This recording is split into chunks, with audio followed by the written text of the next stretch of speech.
YouTube. Hello. Hello, YouTube. Welcome back to Snoot. This is everyone's favorite time. It is time to hold on. Just spin the wheel. No, I have to get it up. That's the thing.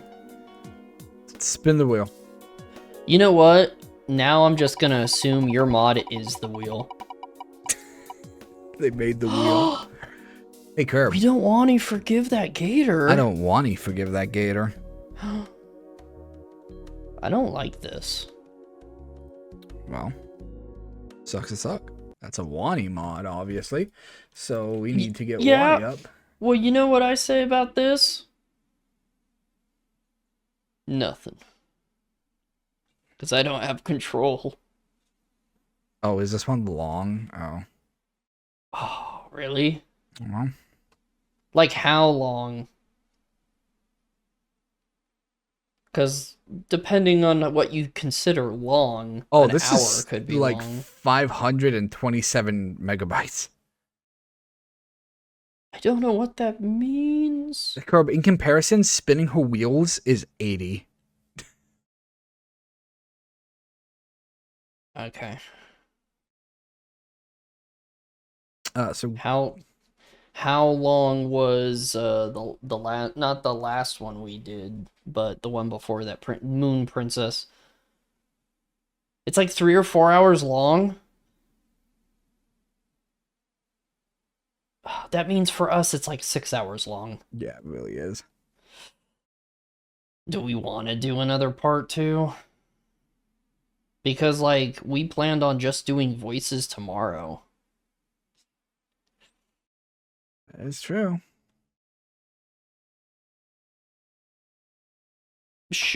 Well, see, I don't know when my next days off are gonna be with new job, so I can't just nonchalantly be like, oh, well, do you want to save it till next week, and then we just know that we're doing the whole thing as this as this mod. We'll figure it out. It's up to you.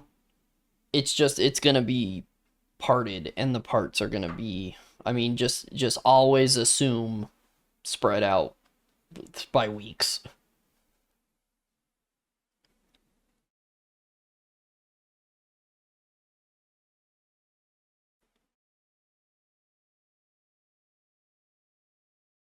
Well, I'm very glad that we got Dino in the dark before doing this.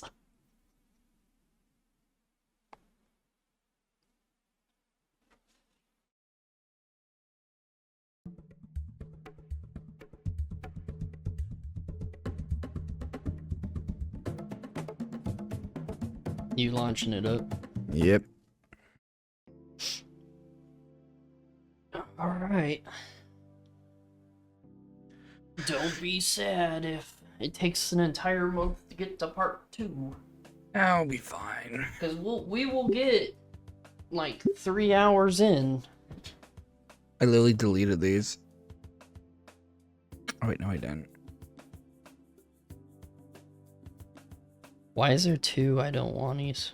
I don't know. Ooh. I'm dreaming. Oh god, the moon! Alright. I'm dreaming. It's a lucid dream, the kind where you're partially conscious and aware that you're dreaming. Who the fuck's room is this? I dream I'm in a school, not full of dinosaurs, but other humans like me, only where I'm trained to become elite soldiers in a mercenary army. Is this a Final Fantasy VIII reference? This is a Final Fantasy VIII reference. Well, it is the revolver gunblade. Oh my god, okay. What a fucking start. We're in Final Fantasy VIII. Great. And I have a sword with a gun for a hilt. Hell the sword yeah. is conceptually kind of nonsensical. Yes.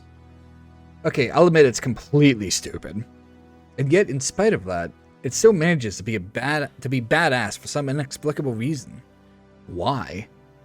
Because things don't always have to make logical sense in order to serve a narrative purpose. Because it can swing, slash, and go pew, pew. Like a society of anthropomorphic dinosaurs who fall in love with humans. Yes. My attention is drawn to a coffee maker. I don't remember when, but I had brewed coffee and I'm now drawn to its heavenly aroma. It's the stuff of dreams. I pour a cup of joe and a question arises. How do I take it? A question arises. Well, why is it called Joe? Who is Joe? I guess with some half and half. That's the stuff. It's a superfluous choice, but I know better than most that not all choices are superfluous.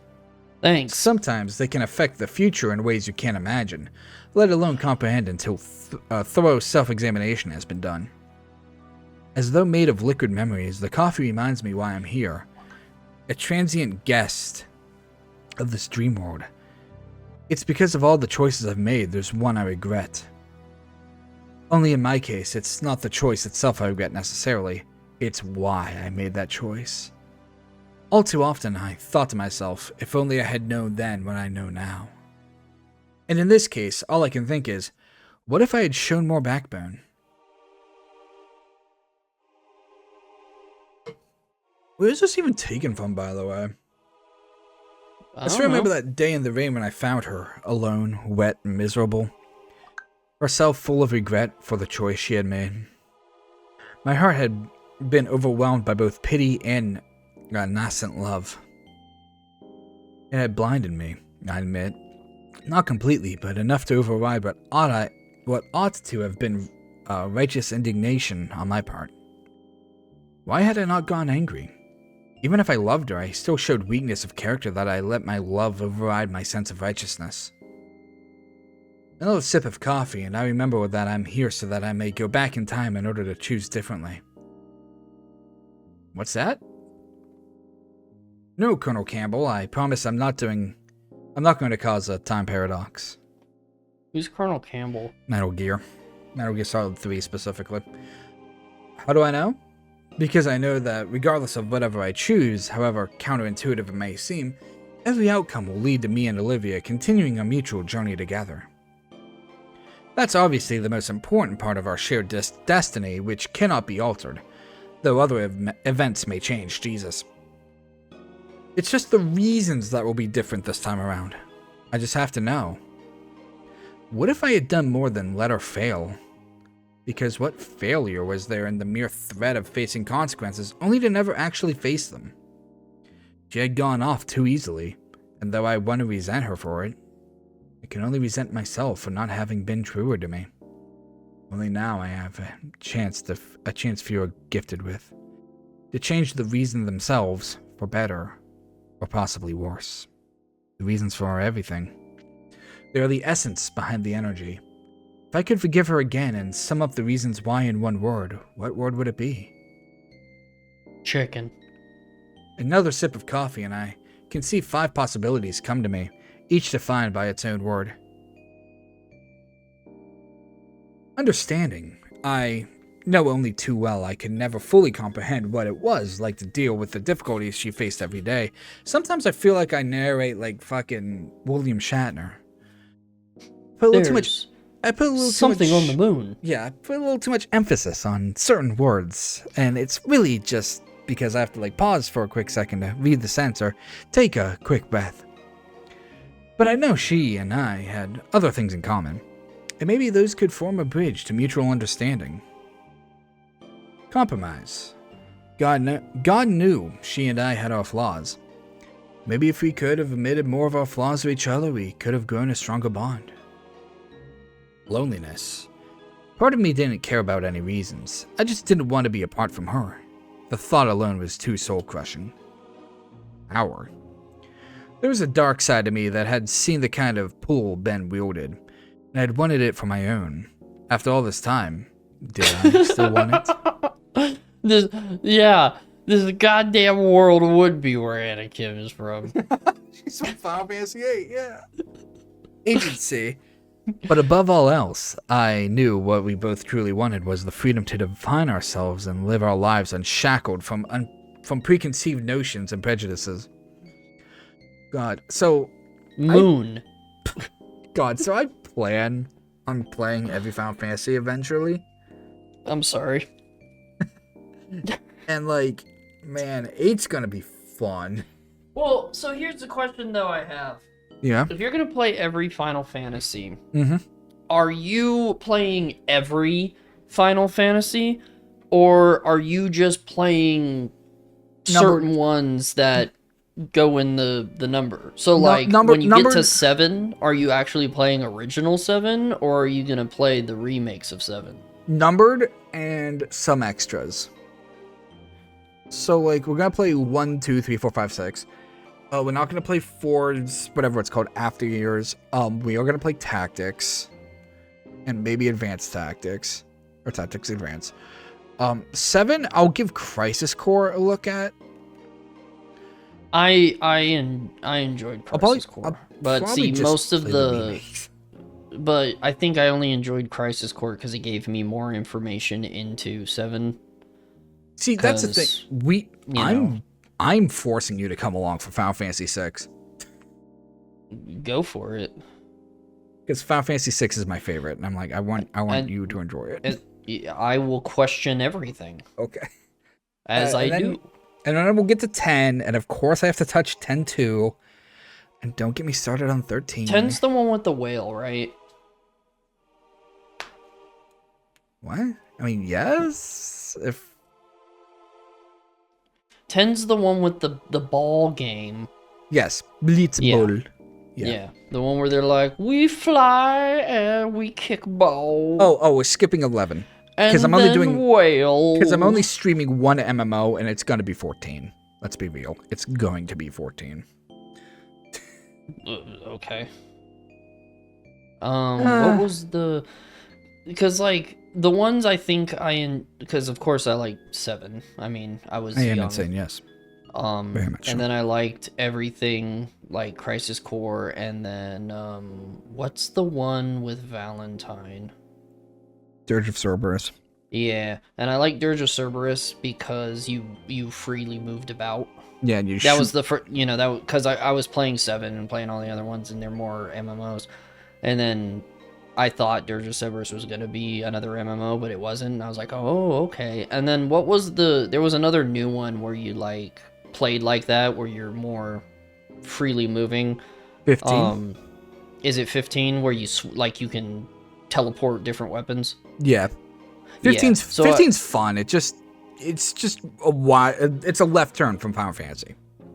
But I am not super Final Fantasy boy, so I could not tell you that because I knew that like they were all kind of different, Yeah. So I just assumed it was just a part of. Oh yeah, it's Final Fantasy. It's this thing that has the Final Fantasy brand attached. to it. Yeah, but there's like a lot. Of, I never finished it, but it was fun. And then I was gonna play the remake of 7 until I found out quickly that it was only part 1. So I'm kind of just sitting and waiting until I could just play it all, even if I have to wait like 15 years. Well, I mean, part 2's out too, and they did a Crisis Core remake with it. So, well, is it only in 2 parts?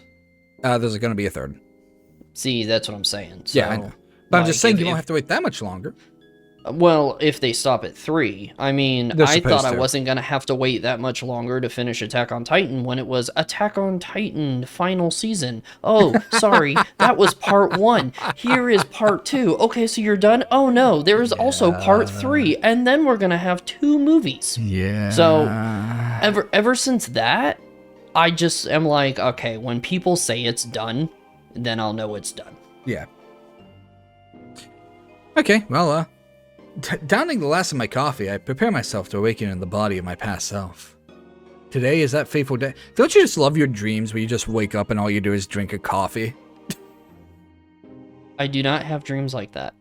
Today is that fateful day. The day and the results... to tell you the truth, any dreams I have that involve me being in a location that I am familiar with, I know exactly why it's happening.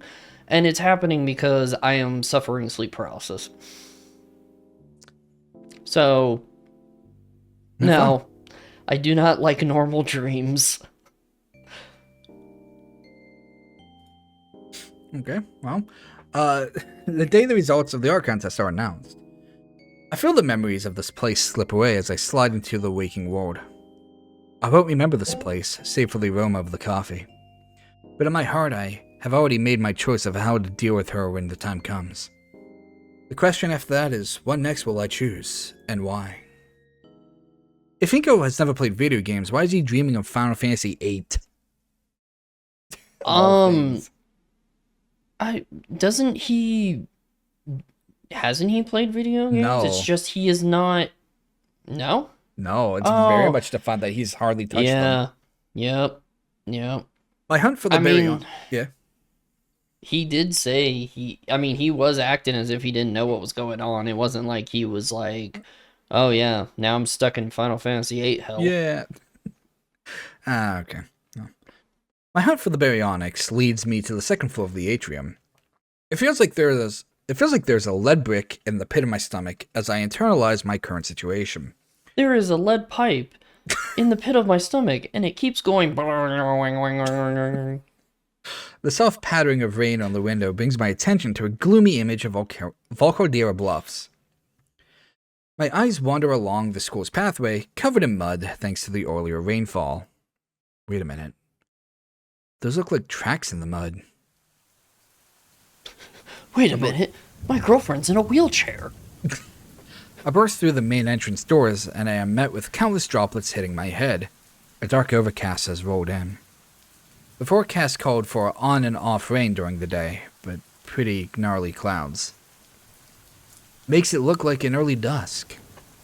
Crap, what am I wasting time for? I follow the trail with urgency. Did you just wake up in school? Yes. Fearing that the rain will wash away the trail. Looks like it goes down the whole pathway. I ignore my clothes becoming progressively damp and the water collecting on my shades. Eventually, I'm on the curve that leads to the bridge and see a distressing sight at its end. A wheelchair, empty of its occupant, toppled on its side. A new fear grips at me, born from the mental imagery provided by that sight. Those cruel thoughts push me up the steps faster than humanly possible, even as my rational mind tries to reassure me. Running across the deck, my breath is caught in my throat when I reach the middle. She's on the ground, head slumped down. There's damaged and soaked school supplies scattered all over the walkway. Oh my god, is she okay? My foot shifts, trying to force me closer. Slowly her head lifts up to the sound of my shoes squelching on the floor. Ingo. Is this verbatim, word for word, the scene in the game? I don't know. If it is, I'm gonna skip it. Like, I'm gonna be real. If it is, I'm skipping it. Just don't go too fast, because even if it is, I mean, we already know that it's gonna change towards the end, since he's not gonna forgive her. Yeah. Oh, wait, how many? Oh, my God. There is currently about nearly 15,000 lines of code. Did say it was a long game. Well, just... Her tear-stained eyes stare at me with a dead expression, and her voice sounds weak. Olivia? I feel like I can finally breathe again. Slowly, Olivia pushes herself up, and I notice she's lying atop a pile of paper shreddings. The feeling of relief fades. I remember why I was looking for her. We stare at each other as the rain continues to bear down on us. She sits there, letting herself grow more soaked from the rain. Can you talk? You can talk? A voice comes in a wheeze. No. The open. I withdraw my compact umbrella from my backpack and unfurl it. It doesn't do much to dry Olivia off, but at least she's not getting more soaked. The umbrella is placed between us and the elements against the ledge, forming a personal canopy above us. Here, now we're alone. There's space next to Olivia and take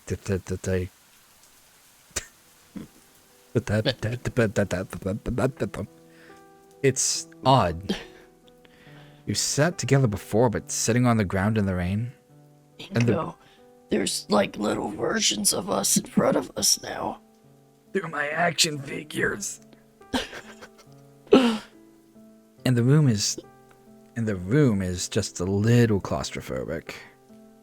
There's bits of paper melted onto the pavement, soaked by rain. Though torn apart and waterlogged, I can sort of make out a tree? A rough sketch of one, anyway. Like the one that stood prominently in the false submission. So you did do it. Inko, please. I can explain. I didn't have a choice. What? I know what I did was wrong, but I didn't have any other way. It wasn't a choice to not trick me? She avoids looking at me, focusing on the scraps of paper scattered about the floor like confetti.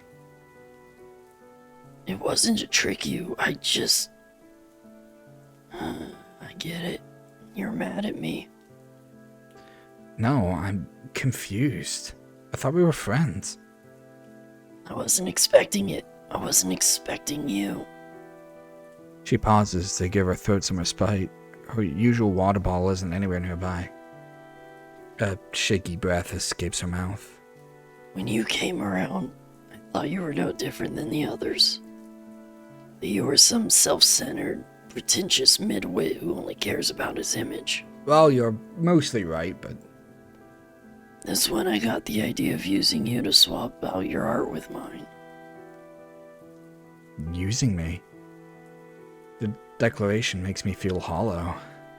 You didn't seem like the kind of person who cared about how he gets attention from others. Just that he gets it. The word description makes me feel self-conscious and a little ashamed from how uncomfortably close the truth I sense it is. I still feel sudden bitter resentment. But that's not what I think of you now. It isn't? Edacon's the one person I can trust. So when he went to bat for you, saying we'd make good friends, I was worried. What's so special about this guy? I honestly got scared he'd be wrong. That you'd just be like everyone else, and I'd be setting myself up for failure. But worse than that, Inko, I was afraid he'd be right, and I'd have to face what I'd done to myself. And now I've gone and done something like this.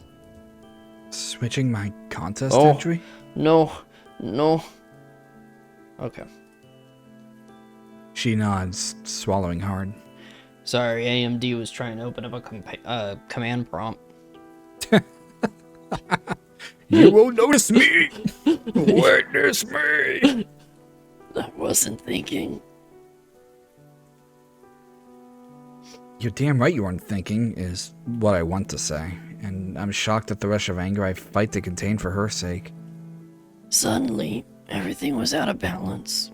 Everything I created, all my work, my own little world was suddenly changing, and I had no control of it. I just had to do something. Gee, I guess I didn't know I was doing that. Sorry. She stopped to process my words, hearing the bitterness in my voice and wincing. I didn't realize how sarcastic it came out until I saw her reaction. I knew I'd get caught. Stupid. I was hoping for it even. Someone to figure out that I was swapped, that it was swapped so it would be changed and everyone would be none the wiser. She turns to face me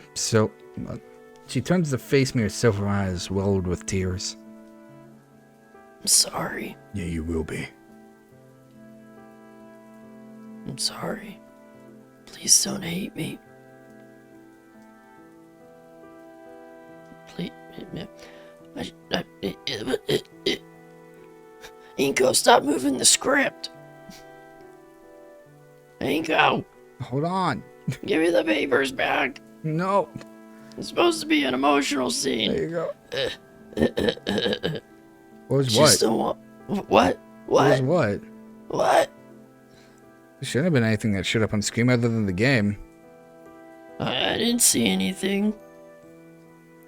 I just don't want to go back to being the person I used to be. Oh, yeah, that it's been like that since they sat down, apparently.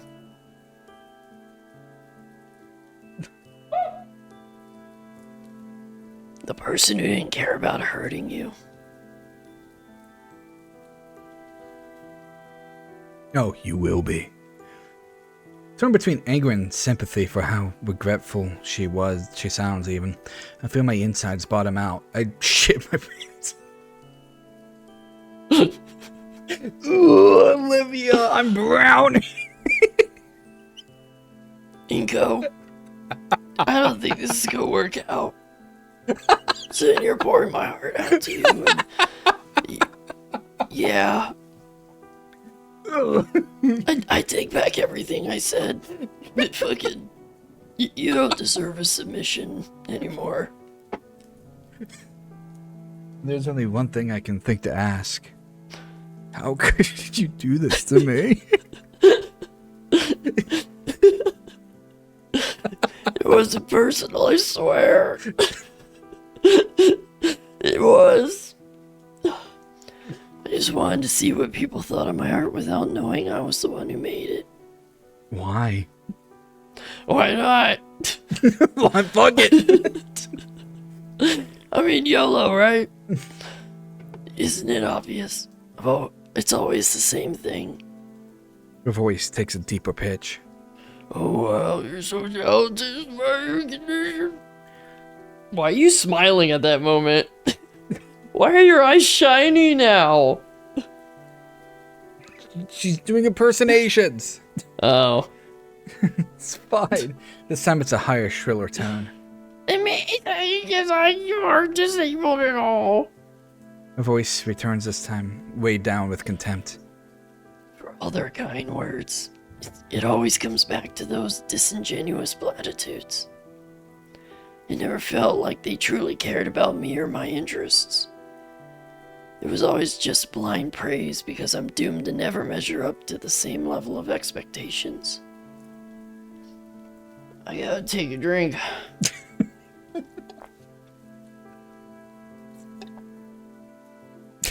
The worst was when I found out I couldn't even fail on my own. Even when I do something wrong, there's always someone to patronize me with phony praise. Nobody else has to live with the paranoia of never hearing the honest-to-God truth, be it positive or negative. I'm pitied by default for my inevitable circumstance. I hated that I felt forced to accept all the accommodations and sympathy from everyone around me. So one day I just... She picked up scraps of her torn art and let them fall. stopped trying. I'm never going to earn my way fair and square, or even be allowed to lose with grace and dignity. Nobody voices their true feelings around me because none of them have any agency. It's just how it is. I can't imagine living like that. That's only the tip of the iceberg. I could go on, but it's sweet of you to listen to me this much. I've already told all this to Edicon until I'm blue in the face. I don't want to exhaust you too. I'm sorry. Just had to, even if for once, hear genuine praise that wasn't coming from a false sense of superiority. I had to know my art was real, that it could be something, that I could be real, not a mere demographic category. I could actually succeed. Oh, see? Here's the change. Hell yeah, I get to be asshole Inca. Let's go. That's all I hear coming from the Gator girl, and it's starting to annoy me. Olivia, it isn't that I don't care, because I do. I can't imagine living life like that, like I said before. I won't insult your intelligence by pretending I know exactly what you're going through. because I don't, though I wish I could fully comprehend it. And I'm sorry you have to deal with all the nonsense from people who just want to feel good about themselves at your expense. But what about me? What about you? Something in me snaps. She did not seriously just say that. As soon as she says it, though, I can see she's regretting it. In fairness to her, it wasn't as though she had said it as if I didn't matter. It was that for a moment she pushed me to the periphery of her world until she'd forgotten what she had done at my expense. Even so, it infuriated me. Sorry, Inko. I didn't mean it like that. I removed my glasses. I've become a non. I removed my glasses. No features to my face. Yeah. I am a blank slate. I removed my glasses and am now eye to eye with the baryonyx. Her predatory eyes have a fearful look to them, as though she, beast of prey that she was, were suddenly in the presence of a bigger predator. It's almost comical how surreal it looks, considering she could have... Yeah, this is the moment we realized. Yeah. He's bald?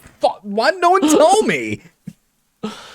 Considering she could have easily mauled the predator, now staring her down. I give a frustrated sigh. Olivia, you used me. You said so yourself.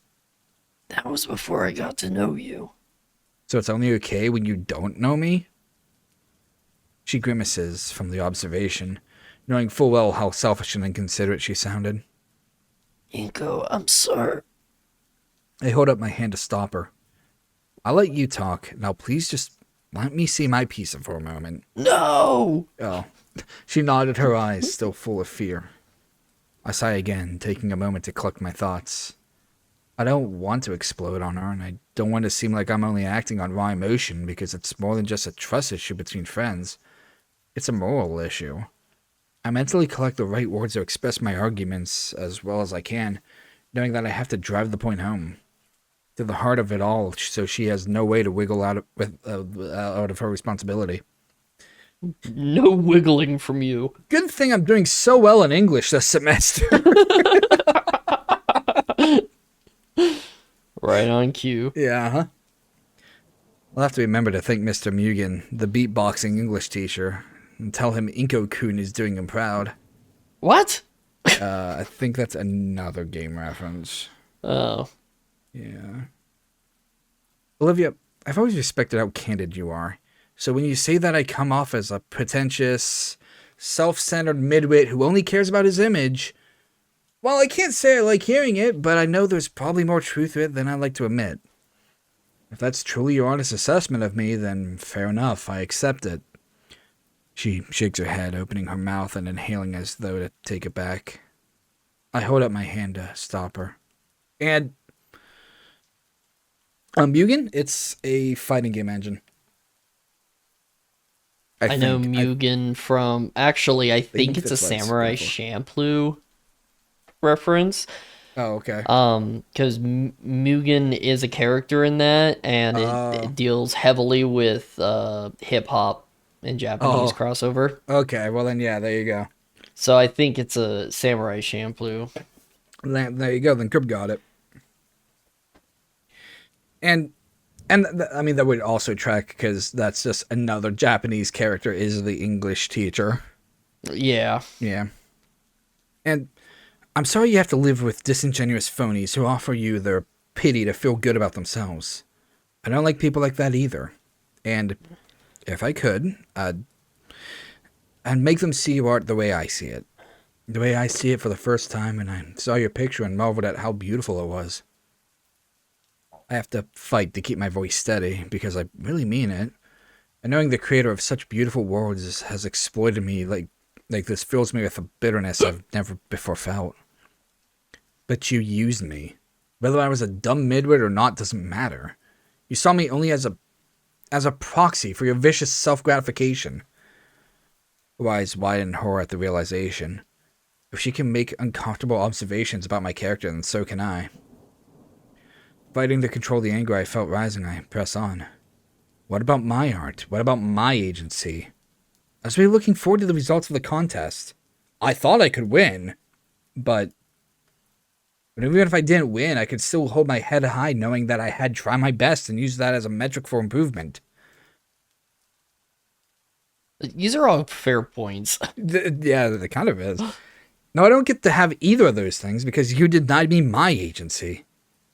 Face it, Olivia, on this issue,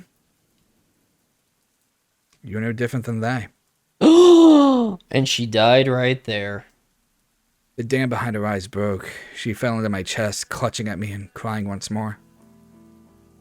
Not just tears of regret or for having done something foolish and potentially getting into trouble, but remorse for the reprehensible thing she had lowered herself to. All my anger is gone, replaced now with sympathy for the sobbing Gator girl whose face is buried in my chest. I try to comfort her by putting my hands on her back. Her lungs heaved. It's just an on. Yeah, it really is. Her lungs heaved beneath my palms, which are caressing her purple hoodie that I'd always found adorable. This creature who frightened me sometimes with her sharp fangs, dagger-like claws, and powerful tail was now at my mercy. And I didn't know how to console her. Console her, I know. Didn't know how to console her. I know. No, I get it now that you were making a joke, but still. But I know it was unnecessary. I know it was necessary for her to accept the full weight of what she had done. How could I respect her otherwise? Her voice was a whimper. Ingo, you must save me. I sighed. I don't hate you, but I hate what you've done. She shook her head. I hate me. I hate me because I'm just like him. Who's him? Yeah. Ben, I think. I think that's what we're getting to. Him who? She looked up. My boyfriend! Ben. Did someone say Ben? You're the She just tackles him. She said... Gnaws his face off. She said the name like it was an obscenity. Ben? What does he have to do with this? She closed her hands into fists, threatening to rip my jacket. Everything. Just like her at a kid. I'm incredulous as to what the friendly parasaur... I'm incredulous as to what the friendly parasaur who had been my first real friend had done to earn so much ire from her. But I'm kind of curious. Care to explain? Relaxing her grip but still clutching me for comfort, she sniffed back tears in her wet, mucusy sound that made her voice raspier. Not really, but I owe it to you. Ben and I used to be friends, even back before high school. He was cool back then, when he wasn't psychotic. Before he became a stuck-up, pretty shithead with a stick up his ass. He didn't see me as just the crippled, wheelchair-bound girl. He saw me as an individual. I nodded. He didn't just see me as the token human student either. He saw me as an individual. Yeah, he comes off cool at first, but he's as full of shit as the rest of them. Even worse. What'd he do? In our freshman year, he was a secretary to the student council. I suppose to him it was a rung on the ladder to eventually becoming president of the student council. And I had drawn Dreamscape for the art contest. I was getting praise for it left and right.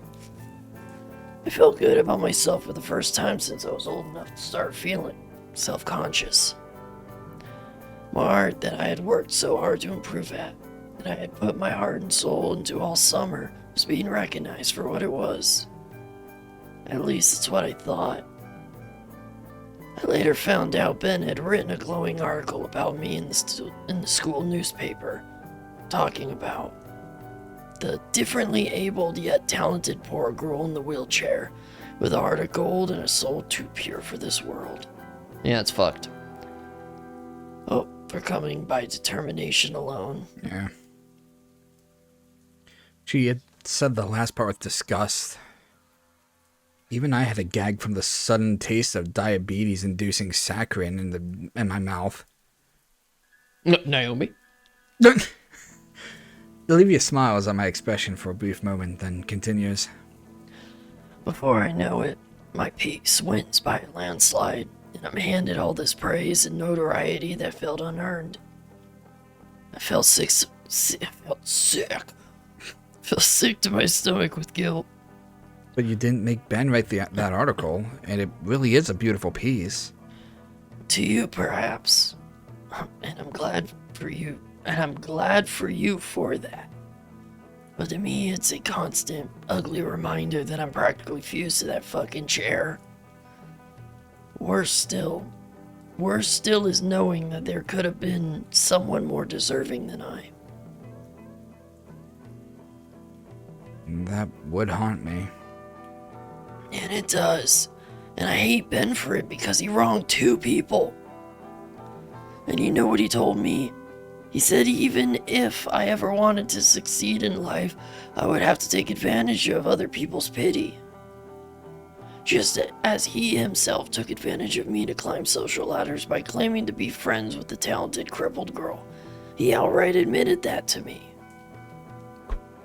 I was just a meal ticket that he helped for his own advantage. And he justified it by saying it was to my advantage as well. A safety net. I blinked in horror, understanding now why she felt so much enmity towards him. That's disgusting. The green-scaled girl looked up at me, vindication in her eyes. It is, isn't it? I swear, you're the only one who understands me.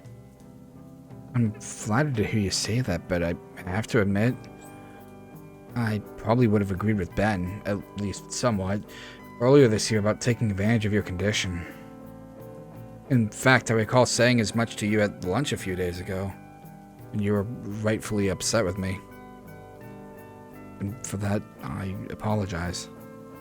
I doubt I could ever fully understand what you go through. You at least make an attempt, which is more than I could say for everyone else. She leans in closer. Oh my god, you're bald!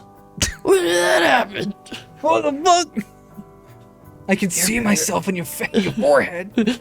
Oh my god, you have the shiniest head. You're better than them. No, who followed? What? That's a hell of a username. We gotta follow? Next in Mary's Lester223. Thank you so much for the follow. Yes, hello. I feel my face flush, and the cold rain doesn't feel cold enough anymore. The Gator girl is blushing, her dreamy eyes locked onto mine. She's getting closer. Coming to my senses, I gently grab her wrists and push her back just a little. She looks hurt and disappointed. I'm not better than they, and I'm not better than anyone. Still, what can I do to make it up to you for taking advantage of you the way Ben took advantage of me? Well, that was a start at least. Still holding her wrists, I touch them together and hold them so they're an equal distance apart from us. Olivia, if you want to make it up not just to me, but to yourself, you have to go and tell the principal what you've done. No, Inko, please. Not the principal. The transformation was sudden enough to startle me. For a moment, she had been calm enough to stop crying and was uncomfortably close to me. Now she was wailing again, her voice panic-stricken. I just can't. Please don't make me. The anger and annoyance I had felt before was returning with compound interest. Why? Because it would be the end for me. It isn't just that I hacked the school's website and swapped your submission. I also gave myself perfect A's. It's that I already won once before, and I'm uneligible to enter again. My winning submission was featured in Volcadera Monthly.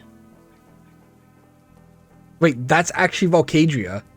That's actually Volcadria. Volcadera. Volcadera. Well, whatever.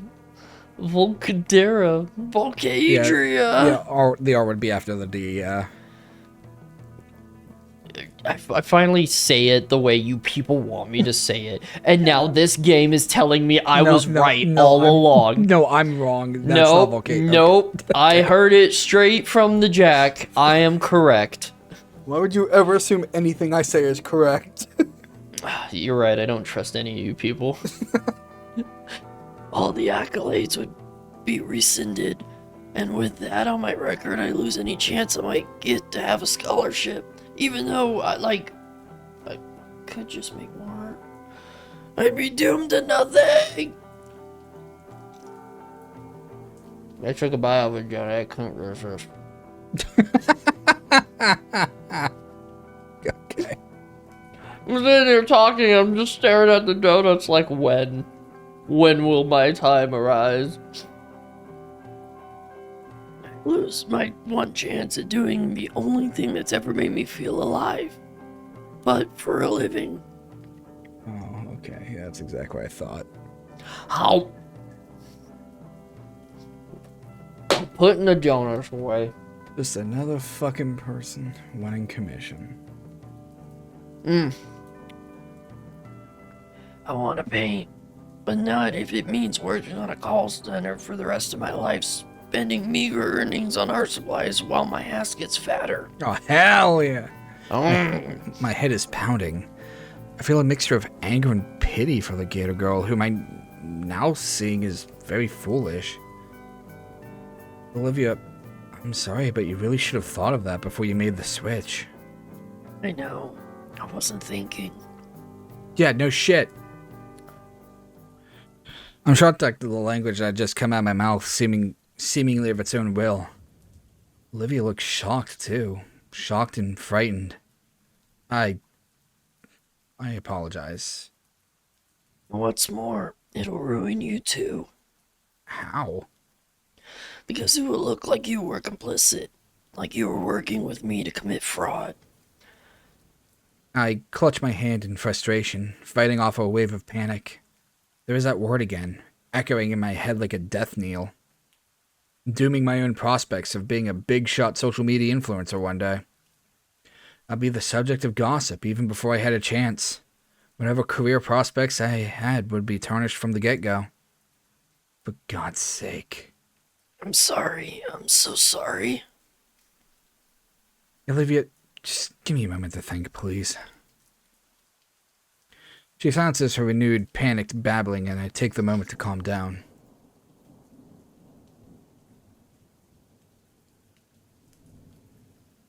Putting my sunglasses back on, I nod my head in approval at the plan in front of me now. Alright, here's what we're gonna do.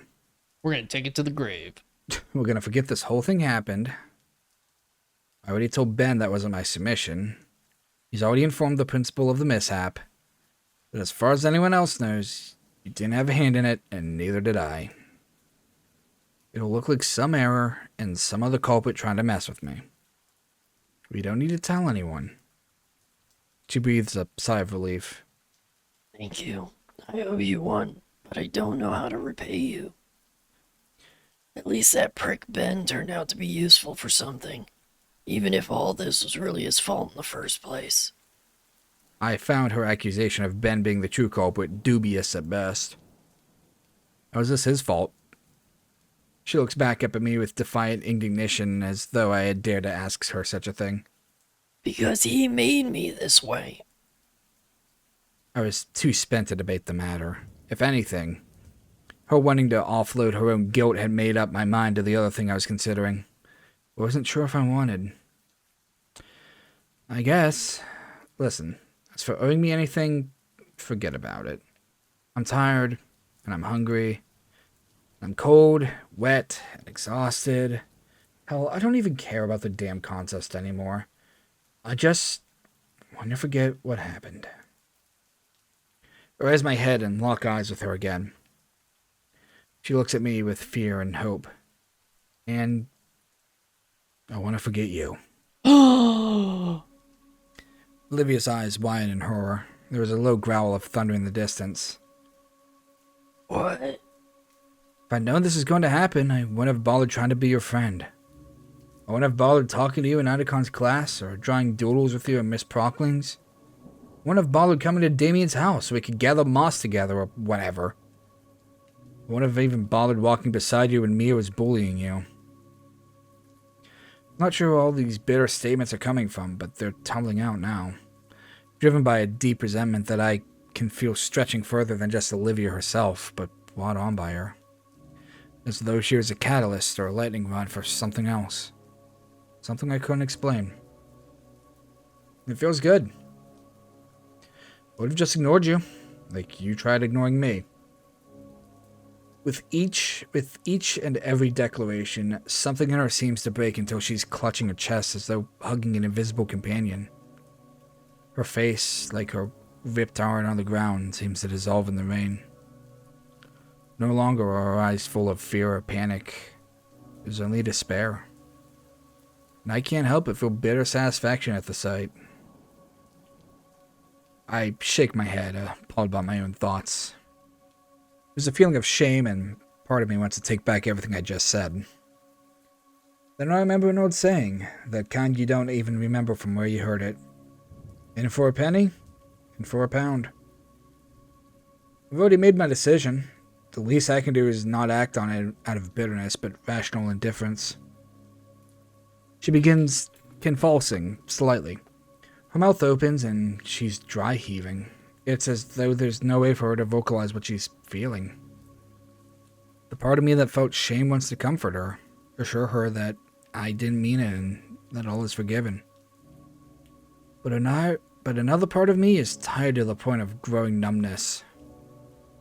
And I see a sight which makes me think for a moment I'm hallucinating. Given the immense stress I'm under, it wouldn't surprise me. A rat crawled out of Olivia's hoodie pocket, begins pawing at her like a very small puppy. Seeing the rat, Olivia smiles. A forced-looking smile, but a smile nonetheless. She cradled the tiny creature lovingly. Noticing me, she smiled wider. This is Guts. Sometimes I bring him with me when I need him. Olivia? She's still clutching her rat, protectively like he was a small piece of her. I'm gonna go get your wheelchair, and then I'm gonna take you back to school. After that, we're done. She hangs her head in a look of resignation. Her chest still heaves from the effort of holding in her sobs. Like I told her I would, I retrieved her wheelchair and then pushed her back. She's sheltered under my umbrella, which she holds like a protective barrier from both the rain and prying eyes. To push her in her wheelchair was something I had imagined doing, and then thought once brought a flush to my face. But I feel hollow. Can't quite tell if I don't care of it. I can't quite tell if I don't care of if I just don't want to care, or... And wrestling with the conundrum saps the last of any interest I have in anything. Her whimpers become less frequent until there is only the sound of rain and my wet footsteps. Though the school is familiar, I have a sensation of crossing into an uncharted frontier. Things will be different from now on. Once in the school, I'm aware of many sorry eyes on us. I tune them out and find a fairly discreet place in an unused classroom to leave her so she can compose herself. There's a feeling of dread finality when I let go of her handlebars. I turn away, her hand reaches out and grabs my right forearm with surprising force, as though she could break it if she wanted to. Sorry. Her voice is full of desperation. I say nothing. Your umbrella. Here. Keep it. Ingo, why? Why are you doing this? My voice comes out deeper than normal. You took my agency, and I don't appreciate being used. Of all people, you ought to understand. I jerked my arm away, and she let go reluctantly. Her cries follow after me as I walk out the door, and I hear her say one final thing. Oh God, what have I done? Rational indifference, Inko. Rational indifference. The rest of the day proceeded as normal. Early I went about all my actions with robotic detachment. I bought a candy bar with peanuts to compensate for the missed lunch, but I barely tasted it. It only numbed the hunger enough so it didn't bother me, but I doubt I could have eaten a full meal anyway. When the final bell of the day chimes, it comes as more of a relief than usual, even for a half day. I trudged down the hall, still with the same robotic movements, and then a dread voice broke me out of my trance. Hey,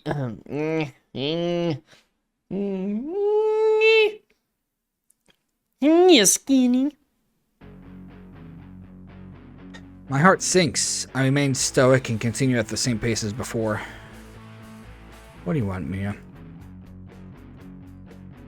To be honest, I was looking to bust your balls a little, but it looks like someone's already gone and done that for me. So much for a stoic facade if she could tell I was in a bad mood.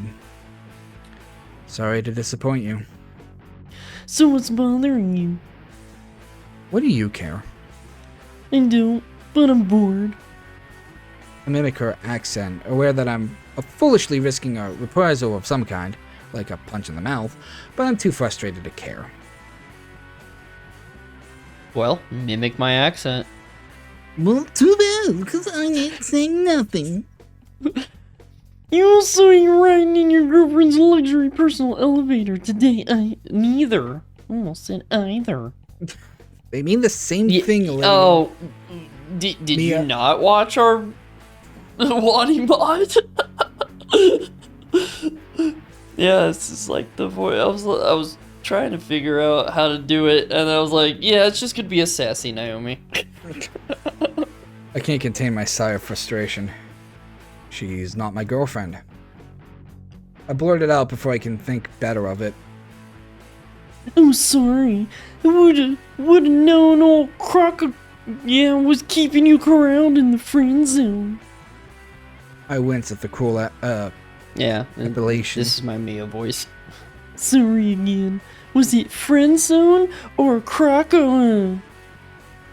She's not my friend. So that's what's bothering you. Well, I should've guessed. You twos have been following each other around like lovesick puppies for the past few weeks. Now today you ain't. I shrug in a feeble attempt at indifference. It is what it is.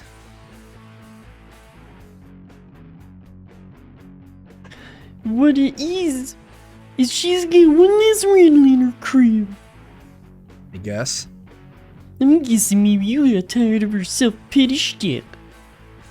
Always with the woe is me.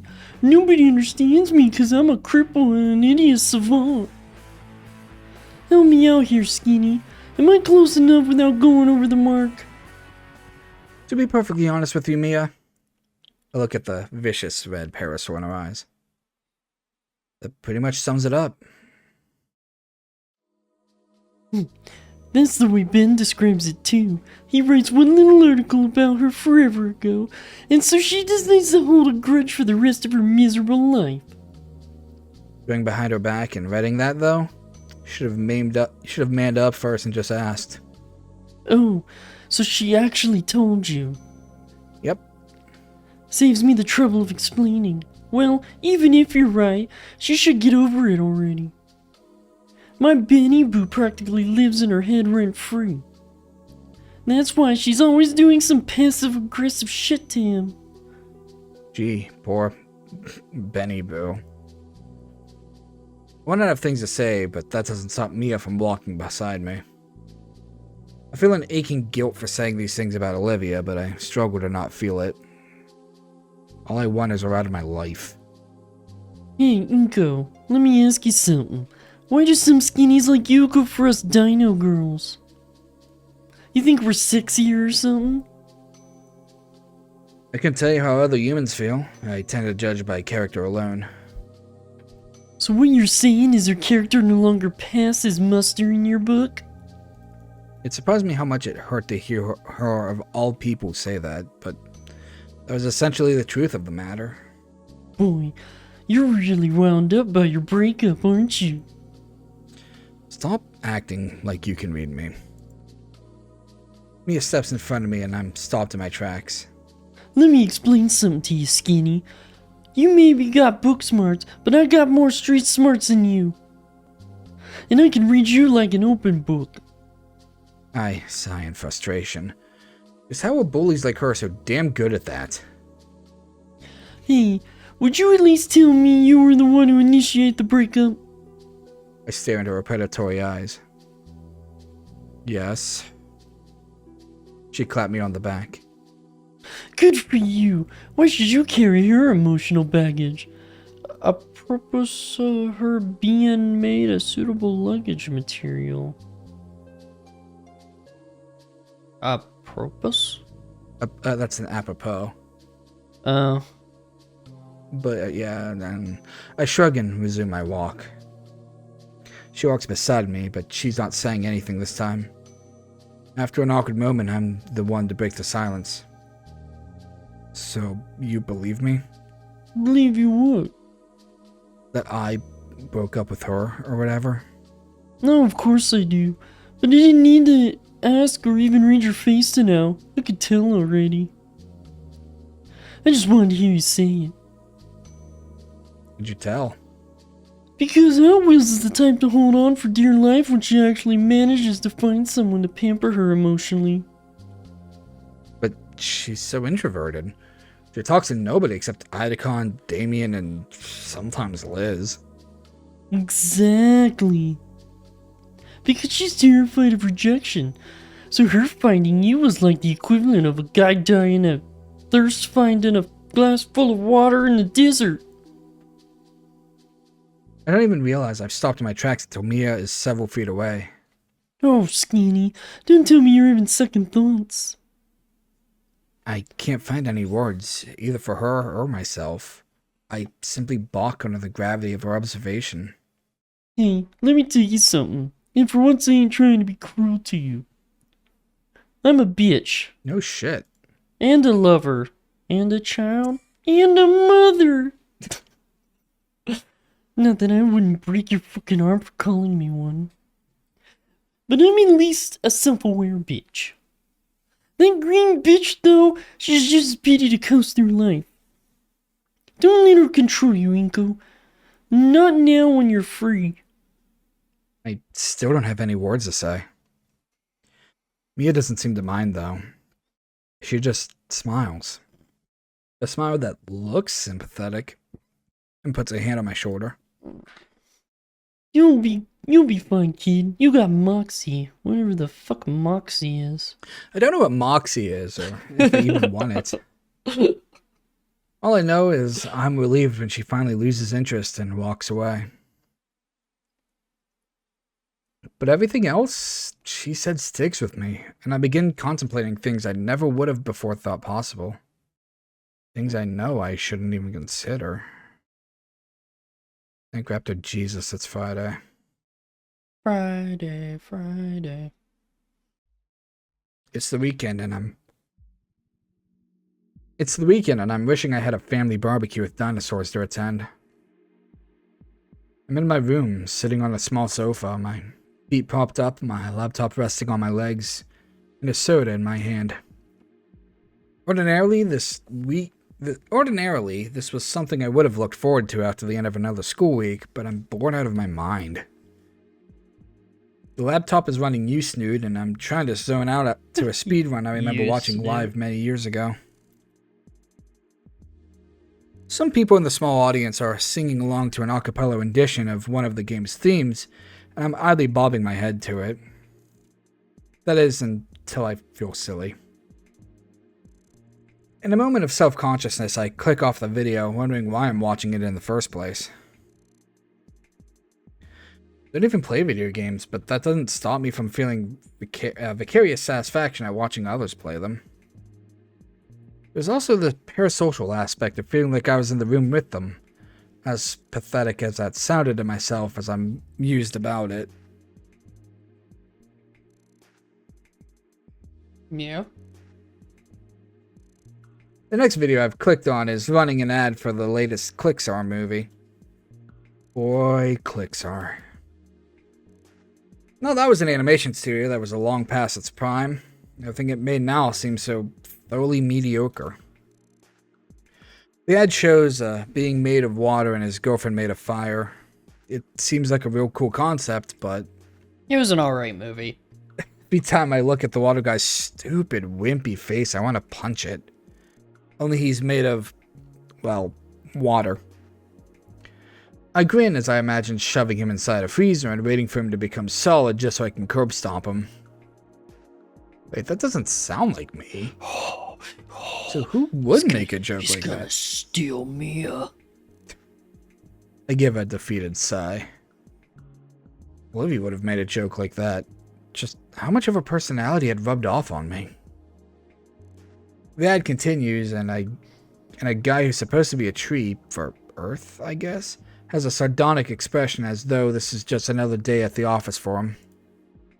Yeah, curb stomp. Curb stomp. How predictable. Everything in the scene and the ad feels predictable, right down to the comedic pause right before the obligatory, hilariously derailing one-liner. Fuck my life, I think I lost brain cells watching that. When did I start saying fuck my life? Oh. It was an expression Olivia used once.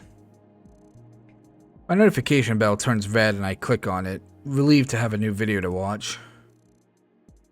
The video is by the marvelous Master Y, and it's called Why Edith from the Hawk Hunt is a heckin' wholesome queen who slays. What? Hold on, there's...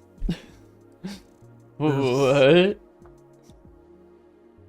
I don't understand, Jack. Please inform me. The Hawk Hunt. The Edith from the Hawk Hunt. I have no idea. I do not get that. My heart sinks from the title of the video. I was hoping for something a little more stimulating. I couldn't even remember the last time I watched that show. Already the comment section is populated with the usual uninspired and insipid drivel. Not gonna lie, this unironically slaps. I literally love Edith. She's so sweet and wholesome. 2 seconds and only one view? Bro fell off, haha. In disgust, I click the unsubscribe button. I click on my subscriptions and begin to ruthlessly purge. Begin a ruthless purge. After a few minutes, I've shed at least half of the people I was subbed to, many of whom had ridiculous cartoon avatars that presented themselves in a more flattering, and sometimes thinner, depiction. Hi! You know who you shouldn't unsubscribe from? Us. Okay, I have a truth to tell. My image gives me a poofier beard. I'm not almond. My beard is flawless, but it doesn't get that poofy. I'm not almond at all. I'm not supposed to be almond. So don't think that's not the case. That's a good question. What is Inko going on about? This is just sulky Inko hours. Honestly, I'm gonna be real with you. If that's what it is for 5 fucking hours, I'm gonna check the fuck out. Because we already know I do not care for this man. It's fine. Why did I ever look apparently up? it's not. Why did I ever look up to these people? And when did I begin to notice how vapid and banal most of them were? No, I think banal. No, I guess it wouldn't be banal. Yeah, you're right. Oh, right. It was around the time I began hanging out with Olivia. I didn't realize how much the Gator girl had made a lasting impression on me in such a short time. She wasn't like these cretins whom I was liking less and less. in fact, she was the type of person they would have shamed with the word toxic. I suppose at one time I would have to. But I had come to respect. Hell, I admired her candidness. Beneath her reticent exterior, there was a brutal yet bittersweet honesty to be found. She wasn't afraid to speak her mind and say what she thought something or someone was being stupid. She had a quick wit which had just seemed to cut through all the wordy, euphemistic language of this day and age with. We get it. You guys use biting big remarks. words. You guys aren't a thesaurus, we get it. And what's more, she had the talent and the intelligence to back up what she said. She was unique, the Gator girl. So why did she do that to me? What had I done, or not done, to deserve it? With a sigh of despair, I closed the laptop, set aside the half-drunk can of soda, and stand up. Before I realized it, I'm already halfway out the door. I don't even know where I want to go. I just know I need to get out of the house. The gated community my parents and I live in is something of a human enclave in the dino-dominated Volcadria Bluffs.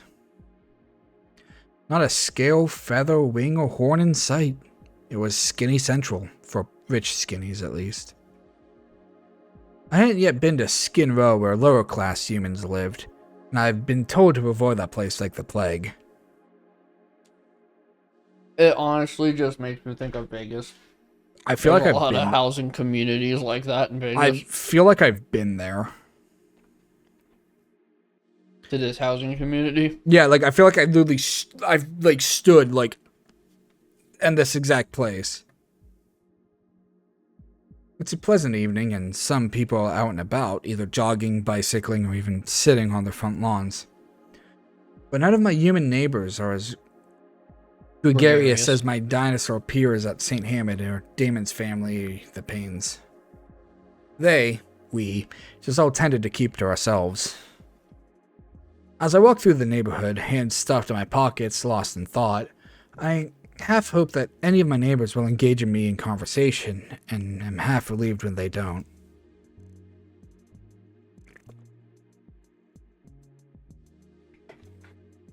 Ugh. All I want is to follow wherever my feet led me and hope my thoughts will clear themselves. At the very least, I want to walk until I'm too tired to care or think about anything. While passing by one house, I noticed their dog lying on the grass. She's a German Shepherd and is panting lightly from the residual heat from what had been a warm fall afternoon, which itself had been a small mercy between all the rain. She notices my presence and begins to trot towards me. I smile at first because I like dogs and interacting with them is easy. But I'm surprised when her demeanor changes as she approaches, as though noticing something about me she doesn't like. She bares her fangs in a growl, and I stand there wondering if I had inadvertently done something to provoke her. My brief joy is replaced with annoyance and a feeling of resignation. Normally I would have backed away carefully, but I'm too bitter inside to do anything but stare her down. Well, if you're gonna bite me, then bite me. Your owners would have a hell of a problem with the Homeowners Association, though, and probably my parents if they decide to sue. Yeah, I'm sure. Inko, you're talking to a dog.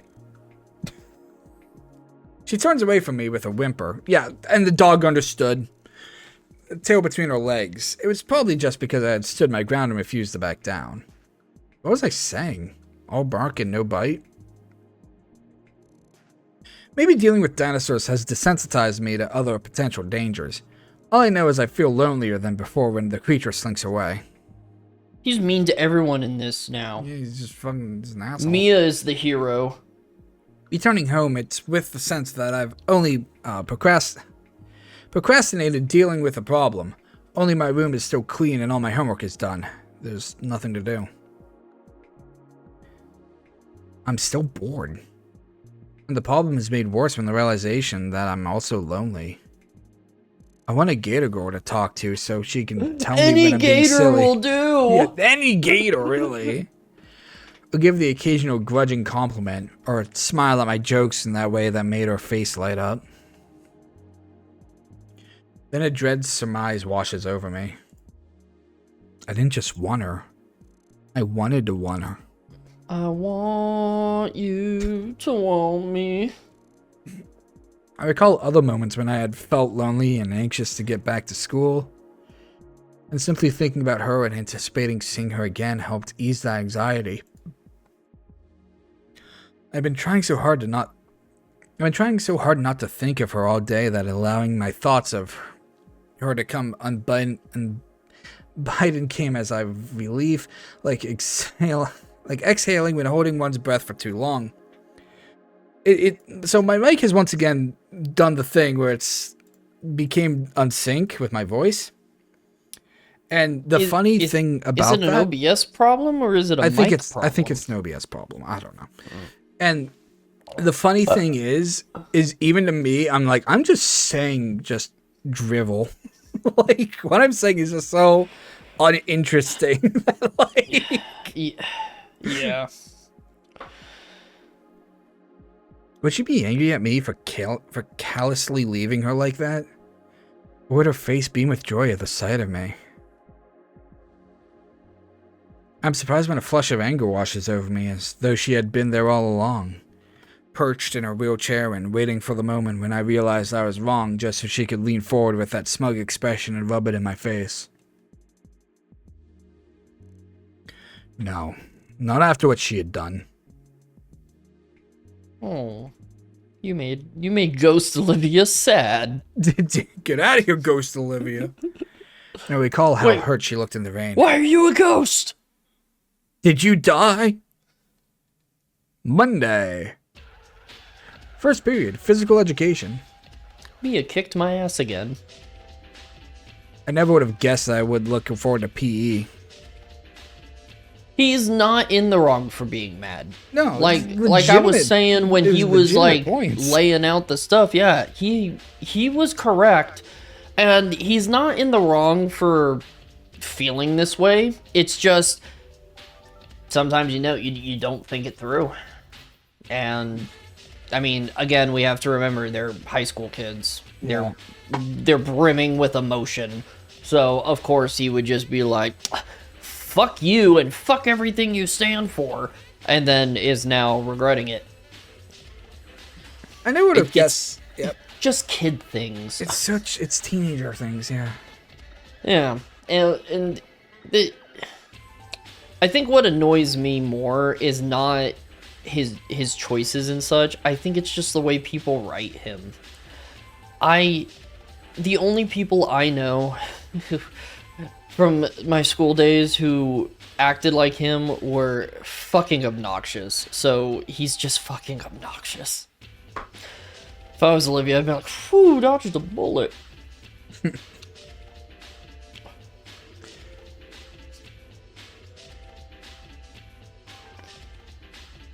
You gotta read the line. No, I'm too busy reading the description of all this. Reasons for making this mod. So let me get this straight. You think choosing let her fail and you can still take back the reins of your life and own your mistakes is still letting Olivia off too easily? I do, and I'm tired of pretending it's not. Okay, so you fucking immediately quote Joker. Cool. I never would have guessed that I would look forward to PE, and yet there I was, adorned in school gym clothes and actually happy to be bellowed at by Coach very Solly. True.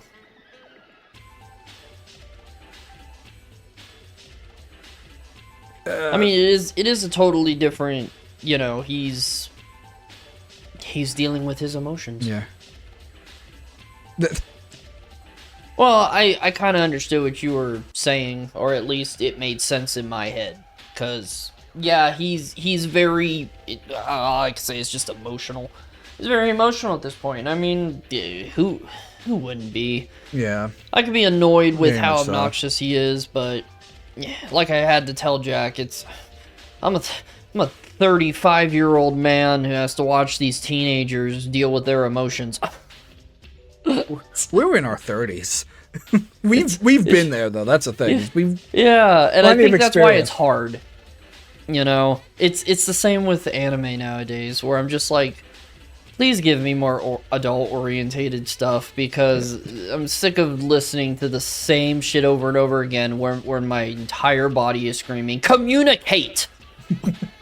All you have to do is say the things and try to understand each other, you stupid, simple-minded children. But then I have to remember, I also was a stupid, simple-minded child. You know? So it's like, yeah. It's also why I think it would be very hard for me to write a mod for fucking high school kids. I'm running into that problem myself, actually. So yeah, You know, because like any mod I'd make, they'd have to be adults. because like I made a Sage mod board, in the Snoot server, and I'm like, oh yeah, you know, I mean, obviously the big theme of homophobia and transphobia, because it's about Sage, is going to be relevant, and everyone's like, bullying doesn't happen so much anymore in schools, and I'm like, what? Bullying really didn't happen so much when I was in school. Yeah. I don't know if it was because of the schools I went to. Most people just kept to themselves or kept to their own cliques. If there was any kind of bullying, I guess it would be snickering comments and stuff like that, but that was also any bullying rare. I got was so fucking light. I also like threatened to throw hands, so like there was a dude my sister dated that I guess went to high school with me. Yeah. And she told me that, and you know, I met him, whatnot, and we were fucking talking and whatnot. And he's like, yeah, I'm sorry that like I bullied you in school. And I looked at him and went, dude, I don't know who the fuck you are. Like, are you sure I am the right person, or do you suck at fucking bullying? And we got a good laugh out of it, but I was like, dude, I have no fucking clue who you are. Like, okay, if you were bullying me in your head. Okay, you know what? Like, I've also been wondering this, honestly. Static, do you want me to call you Static or Aeon? Which you want me to? Yeah, which do you want us to call you first off?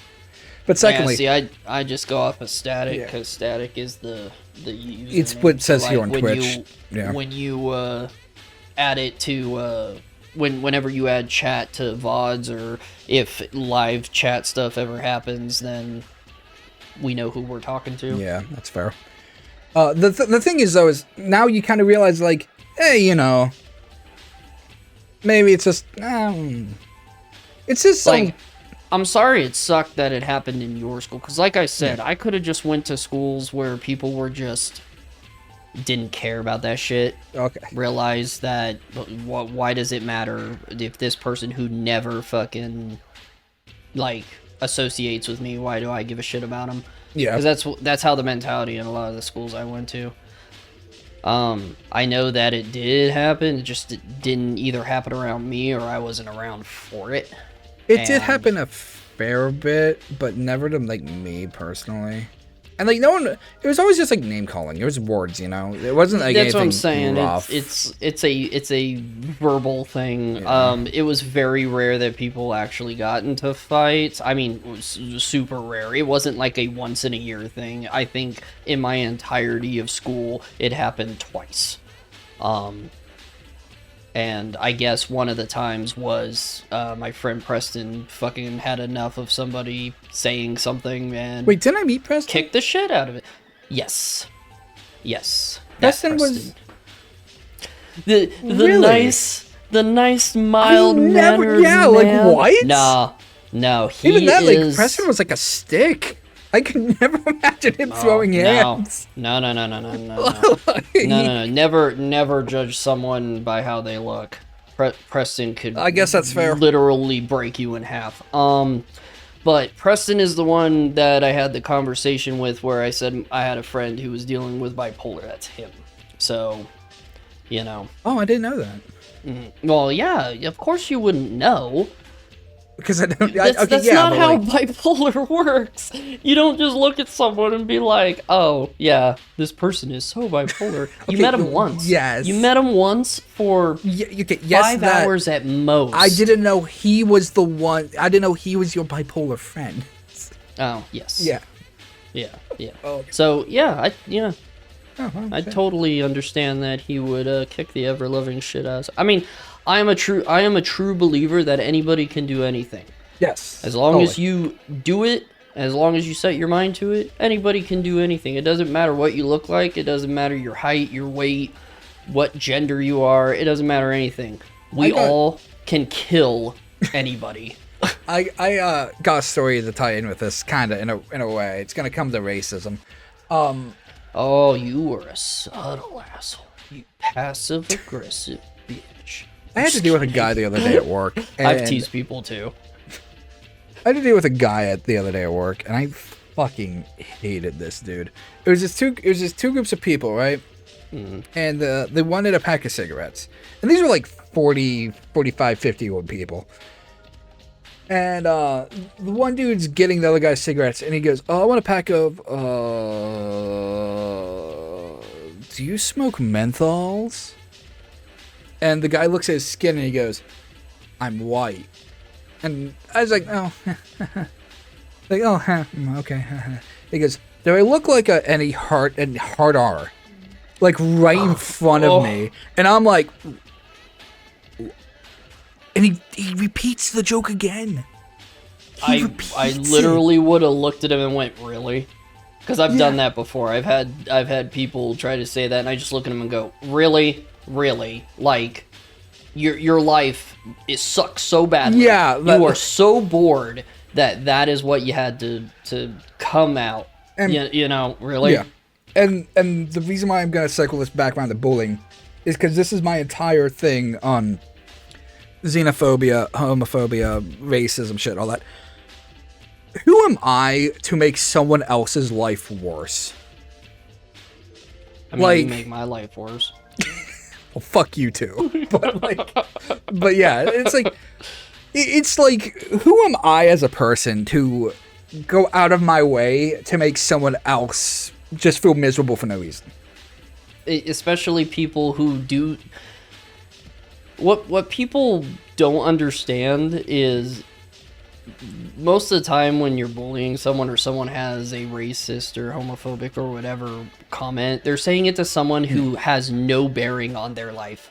Like, what does this person being gay has anything to do with you? Oh my god, that's why I love Twitter, like, transphobia stuff.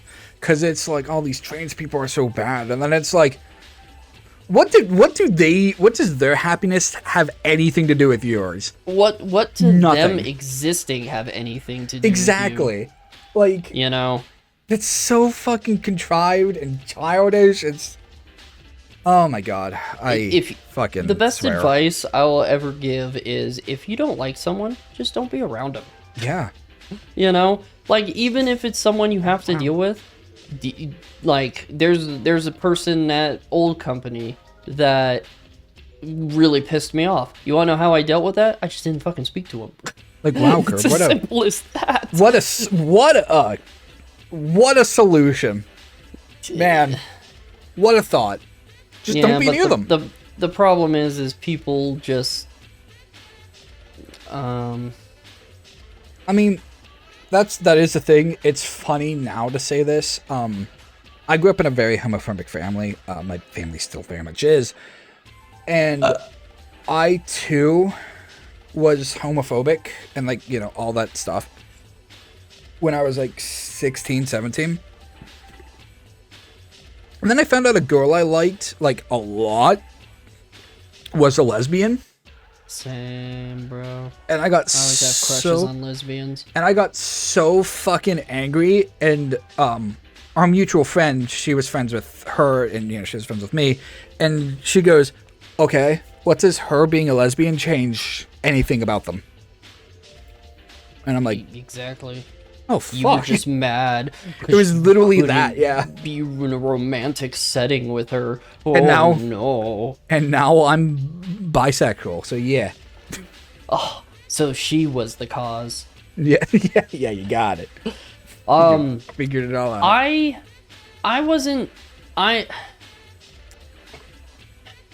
judgmental of people in the sense of like homophobia or racism or anything. I was judgmental of people being stupid.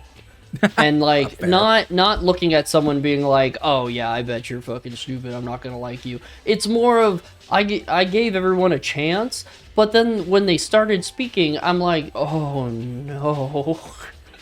No, please no.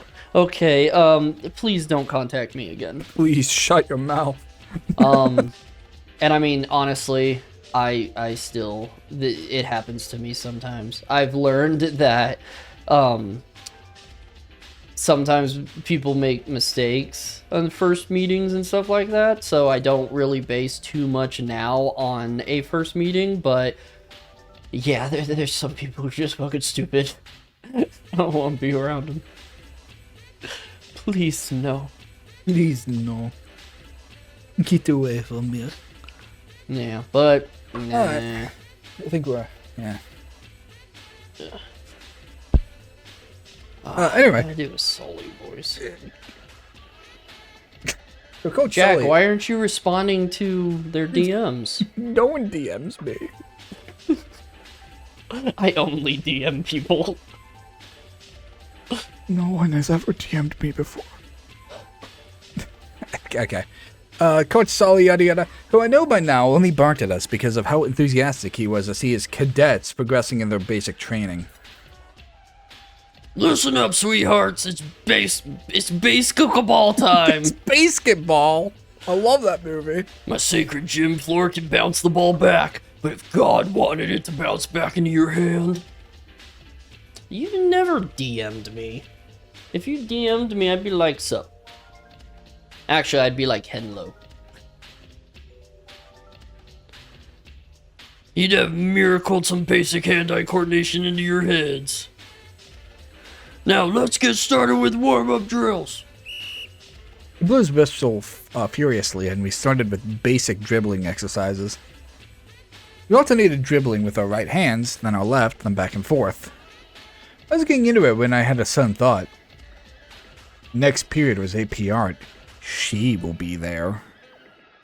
In my momentary lapse of concentration, the ball slipped past my fingers on the bounce upward, and I only managed to catch it with both hands before it could get away from me. Come on, Shades, focus. Yes, sir. I renewed my efforts and was able to guide the ball without any further attempts by it to escape. Sully blew his whistle again. Alright, sweethearts. Any numbnuts can play solitaire with the ball, but basketball is a team sport. Now pair up and practice passing drills. Damien ran up to me. Pink frills extended in his excitement.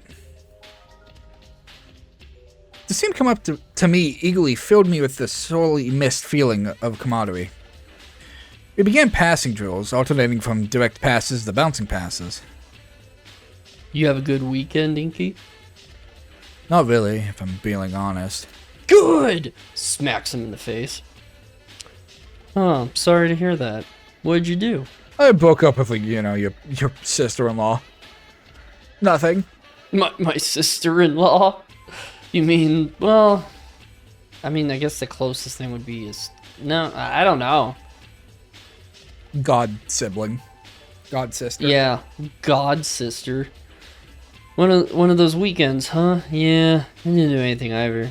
Except play video games with Vinny. At least you have a brother to play video games with. You want him? No. That's what I thought. So you shut your mouth to those comments. I'm surprised at the touch of bitterness in my voice. Damien doesn't seem to notice, though. Maybe he's ignoring it.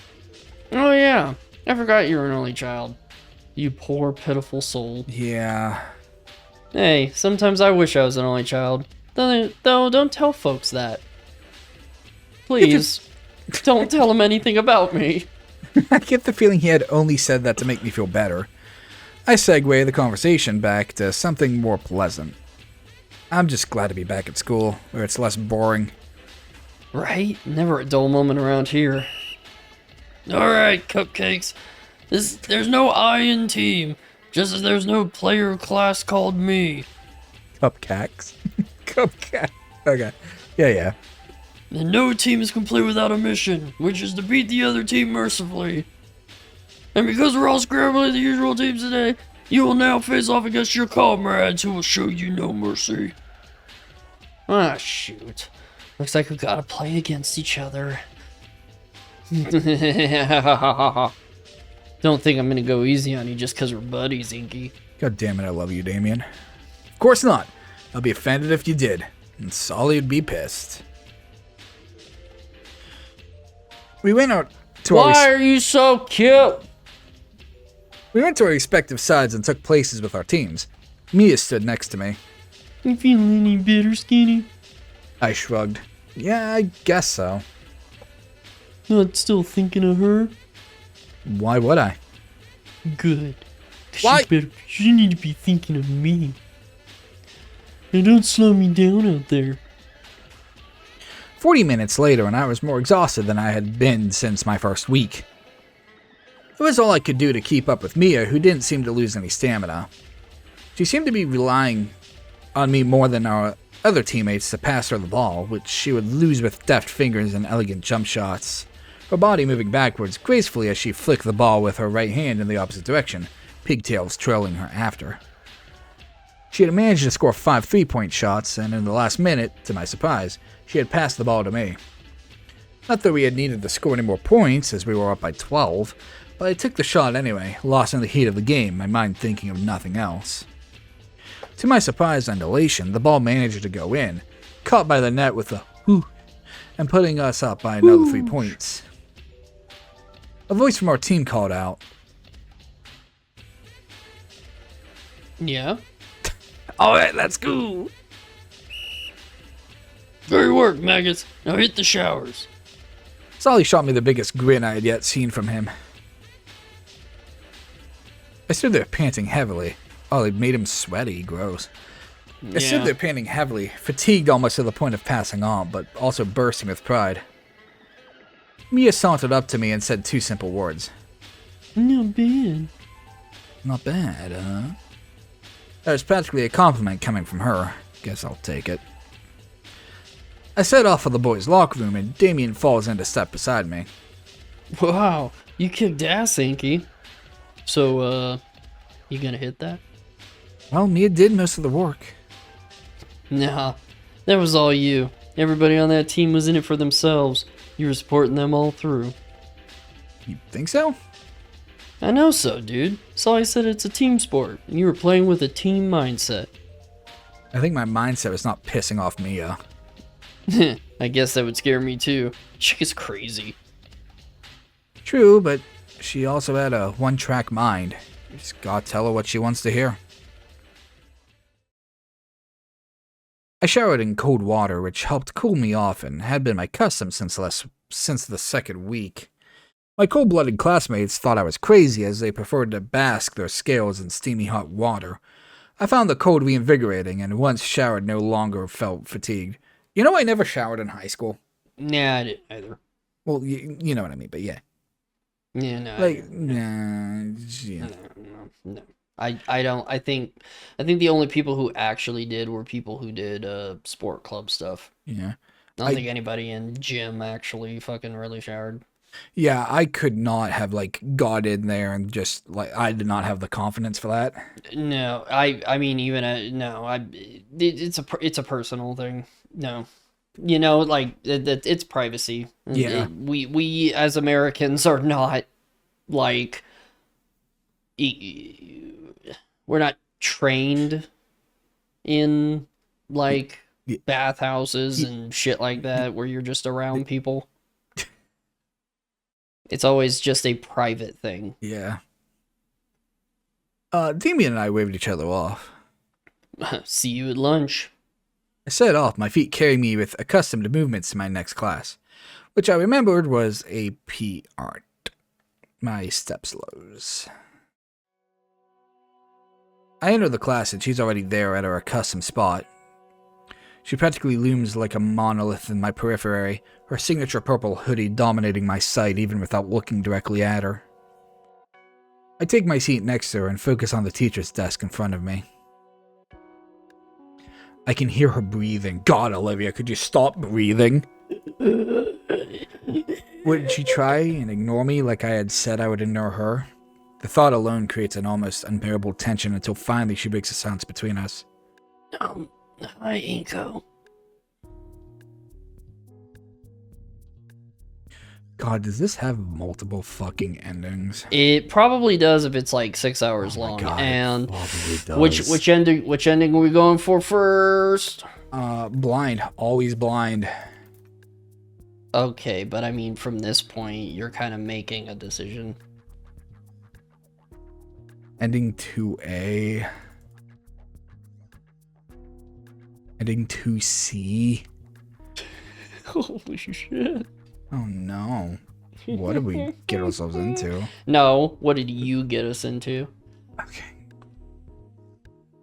I mean, do I want to go for good end? Kinda. It's too hard not to talk to her. I miss her so much over the weekend, and all I want is to tell her I'm sorry for abandoning her in the empty classroom. I turn to her, and she looks back with that same fearful look. All my thoughts cluster around my mouth and fall out in a guttural sound. Oh, she found that hot. Yeah. Olivia's eyes wide as if I had said something profound.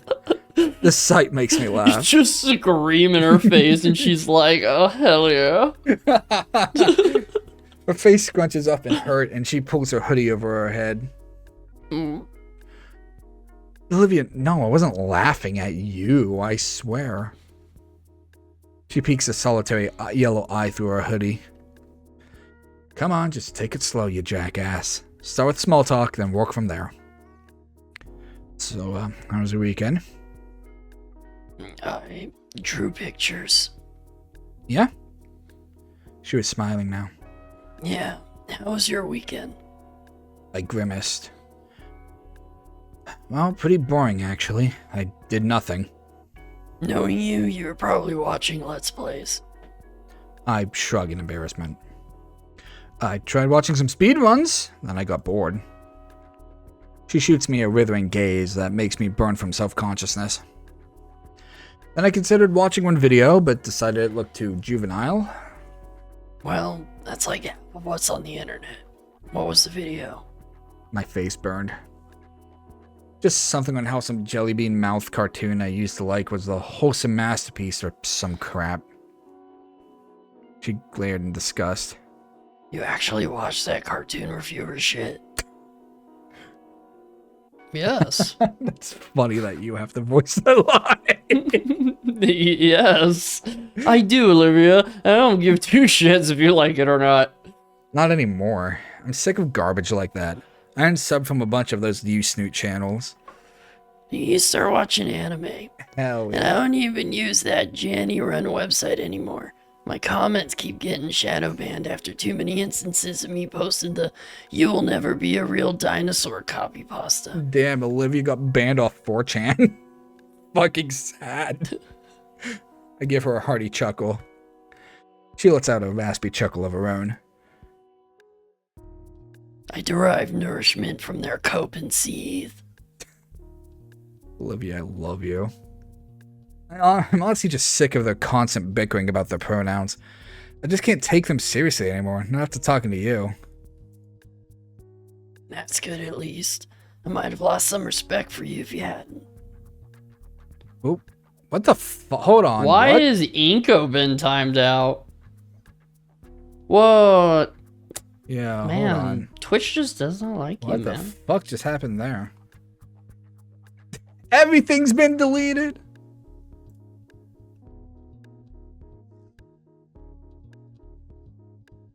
God, hold on. That's fucking Stream Elements being Stream Elements. I gotta fuck. God damn it. You are all our guinea pigs. We have to fucking test this shit. Aren't you so proud? Yeah. You get to be fodder for Jak.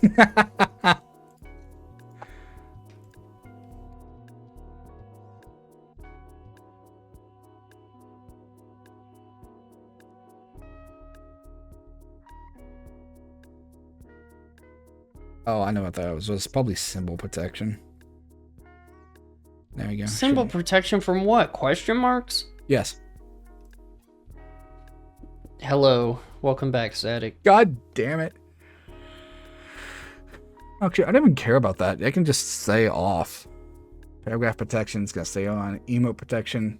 Oh, I don't fucking... Emo protection? Emo protection.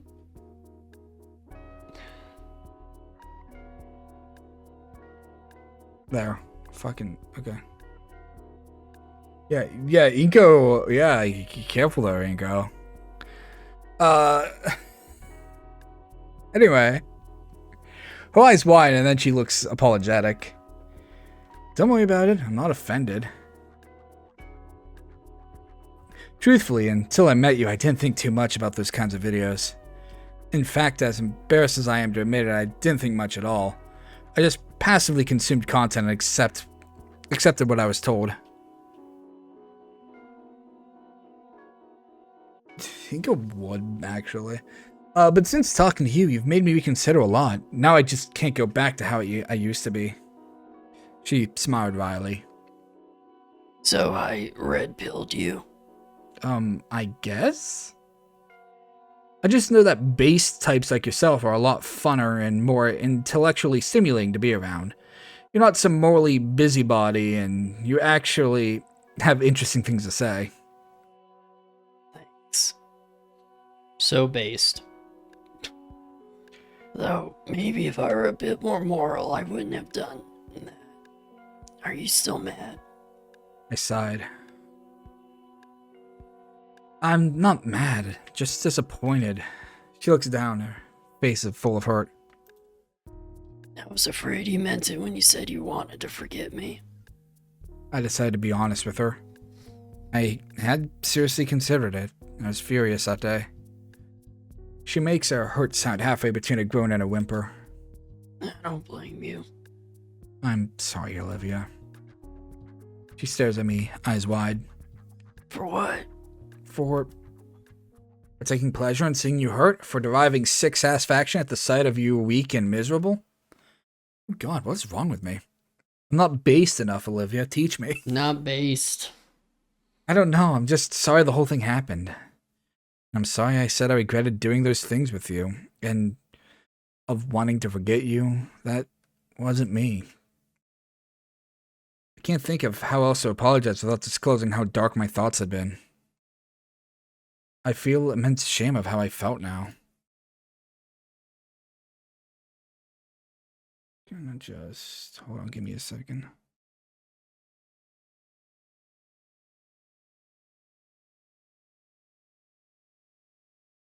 Just kinda...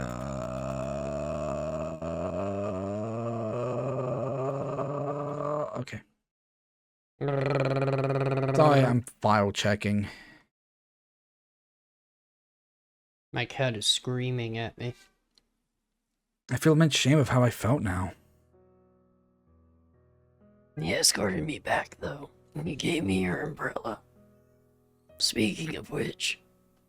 She pulled out the compact umbrella I had lent her and folded up a piece of paper.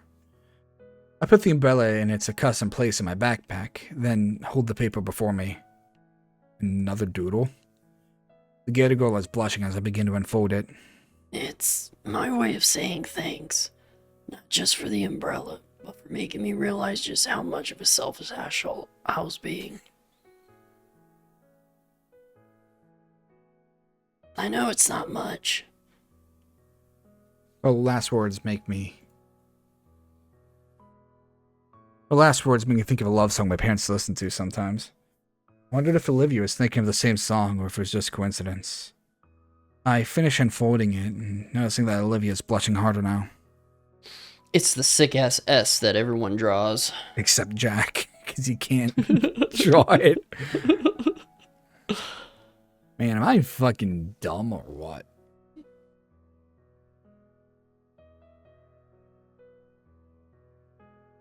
Wait, what?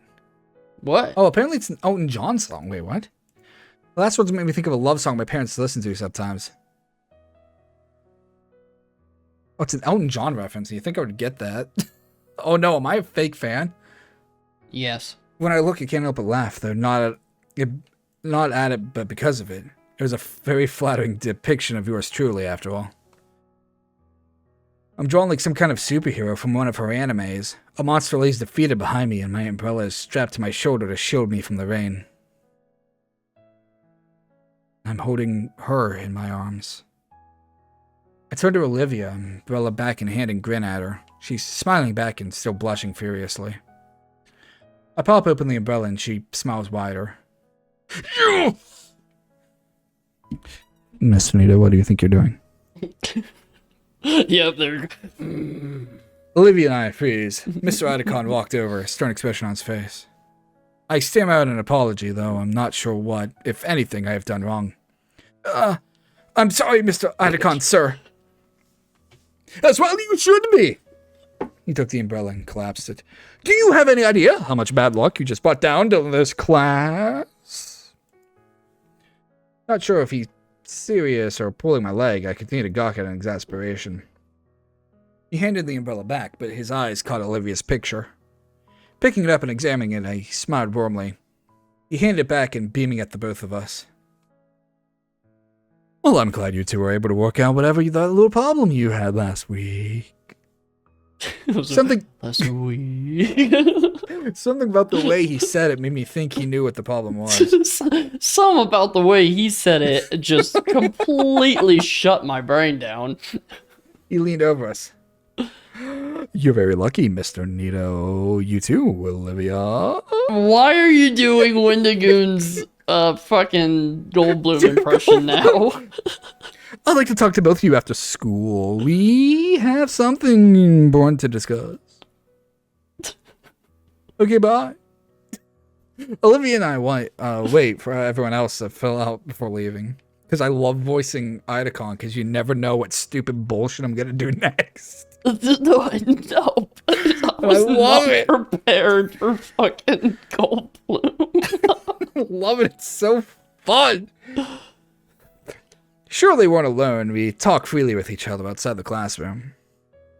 What do you think he wants to talk to us about? Dunno, but it seems like he's aware something happened between us. Do you think we're in trouble? Nah. Inko, Yeah. do you forgive me? I have to consider her for a moment. I don't want to be mad at you, Olivia. I just don't want to hold a grudge. And I don't want to hold a grudge. But do you forgive me? So I don't know why you felt you had to do that in the first place. I told you. I wanted to hear genuine appraisal of my art. I know that, but it just seems strange for you, of all people, to care that much about what your peers think. You always struck me as someone who's above that. That is very true. That is literally Olivia's character. And it's also like, hey, Olivia, use the internet. Unlike me. Again, emotional teenagers. Yeah. Because sure, you can sit there and say, yeah, just use the internet, or sure, you can say, oh, that's how your character is modeled, but people are more nuanced. I mean, that's why we like these games. They give some complexity to the characters, except for Inko. Yep. Well, Actually, to tell you the truth, this mod is probably, other than the insufferable language, this mod is making Inko more nuanced, so, I give him credit for that. well then maybe it's because I am above them. Why should I have peers? I am God. Most people are stupid, and shallow stupids. And all they ever see of me is someone who should be pitied rather than envied.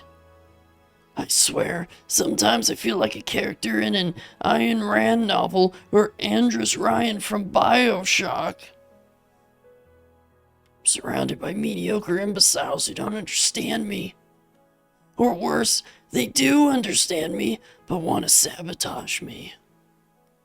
Why should they get away with robbing me of what is rightfully mine? Why should they get to laugh at me when they don't come anywhere near my level and could never hope to even They could never hope to, even with a rocket shoved up their ass. Fuck them. Fuck them all. It's just... She's sobbing now, her rage replaced with despair. It isn't fair. And I hate them for it.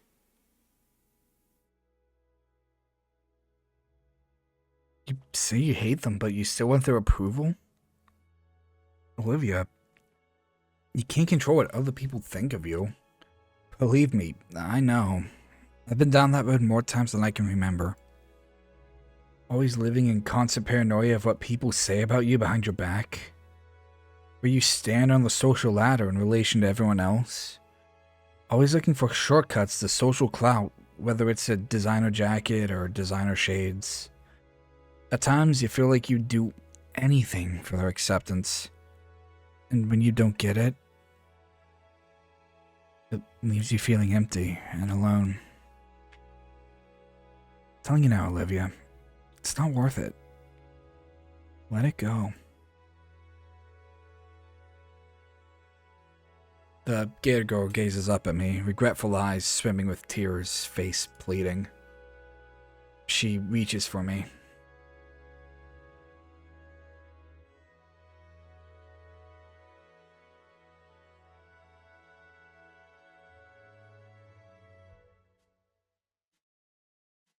What are you doing? I don't know what I'm doing. So you better not be checking.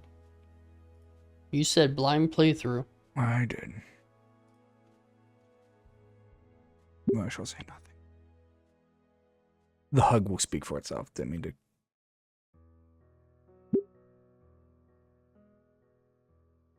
So we already got an ending? Ending 1A. Understanding. Huh. 17 more endings to go. You didn't save at the last one. The last one doesn't matter. Oh, that one didn't. Is that what you were looking up? No, I already knew that. Oh. Yeah, I already knew that. I don't fucking trust you. Anyway.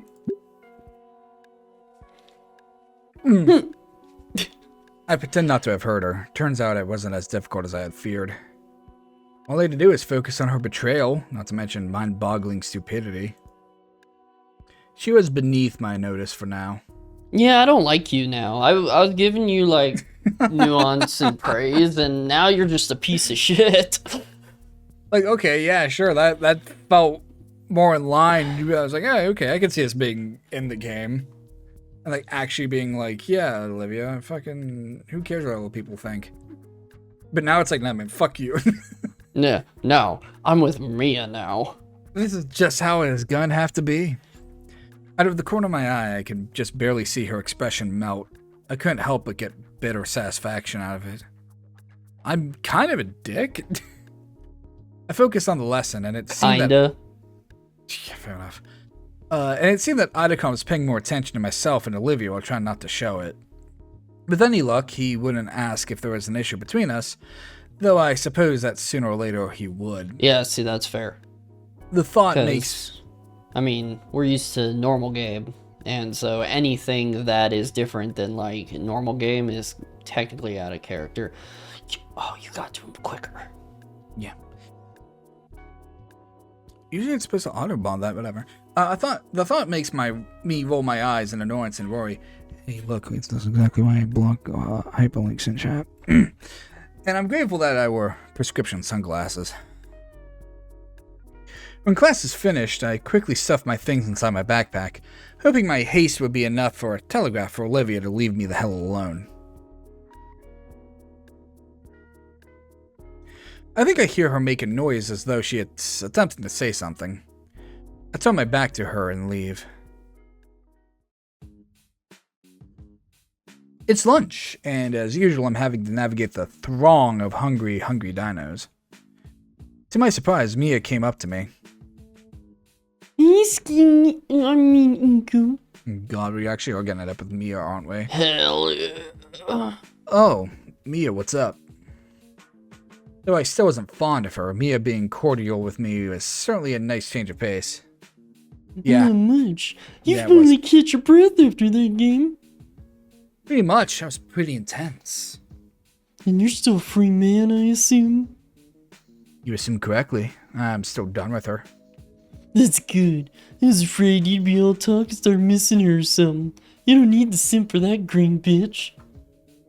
It still felt uncomfortable to hear nasty things said about Olivia, but I told myself I'd have to get used to it. No, I really don't. Oh, this one. 1 second. It's my turn to do things.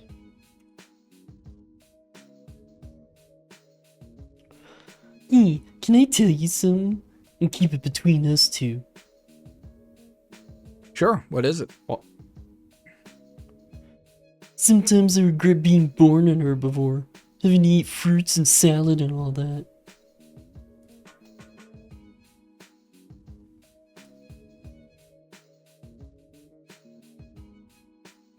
You know, you can just talk. You were doing your lines. I didn't want to. No, I understand because I do the same thing. But it was just funny because I'm sitting here watching you type and I'm just being silent. Because if I had been born a carnivore, I swear. Believe me, if I could advance dialogue while still typing, yeah, fucking would be nice. I would have eaten her already. What? Oh yeah, this is see, this is the thing. She's after the Gator girl. The fuck? Okay. What, you think that's weird? Yes, eating another sapient creature is weird, Mia. What the fuck is wrong with you? A little, if I'm being honest. You think you ain't got what it takes to be a predator? Her tone is calm, but the look in her eyes is dangerous. Mia, whether herbivore or carnivore, I can safely say that you are already the single biggest predator in St. Hammond. Well, an actual compliment. I'm flattered, Ingo. Didn't necessarily mean it as a compliment. Well then, how about I how about I necessarily take it? There you go. You are Italian, Mia. Yeah, I'm a vicious predator, and right now I got a taste for something green. So a salad? Yeah, a salad garnished with baryonyx tail. This is getting too weird for me. Well, if you excuse me, the omnivore line beckons. Can we not have vor in any games I play? Please. Lucky, see you around, Inko. And remember, you're free. I grab my lunch and extricate myself from the froth of tails and scales. Just what the hell was that about, anyway? It's a relief to sit at the usual table, or at least it would be without her sulking in her usual spot. Again, I avoid... She's allowed to fucking sulk, you piece of shit. Yeah. Fucking, how dare you? Like, I don't care. You can leave. Yeah, like I was saying before, you know she's gonna be there. Don't just come in and just be like, ugh, this person who pissed me off, everyone should just ditch her and be with me, the bald man.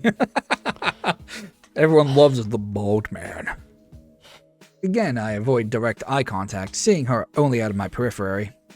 She looks up at my presence but says nothing. Fine by me. I sit next to Damien. Yo, Inky, got any more sodas today?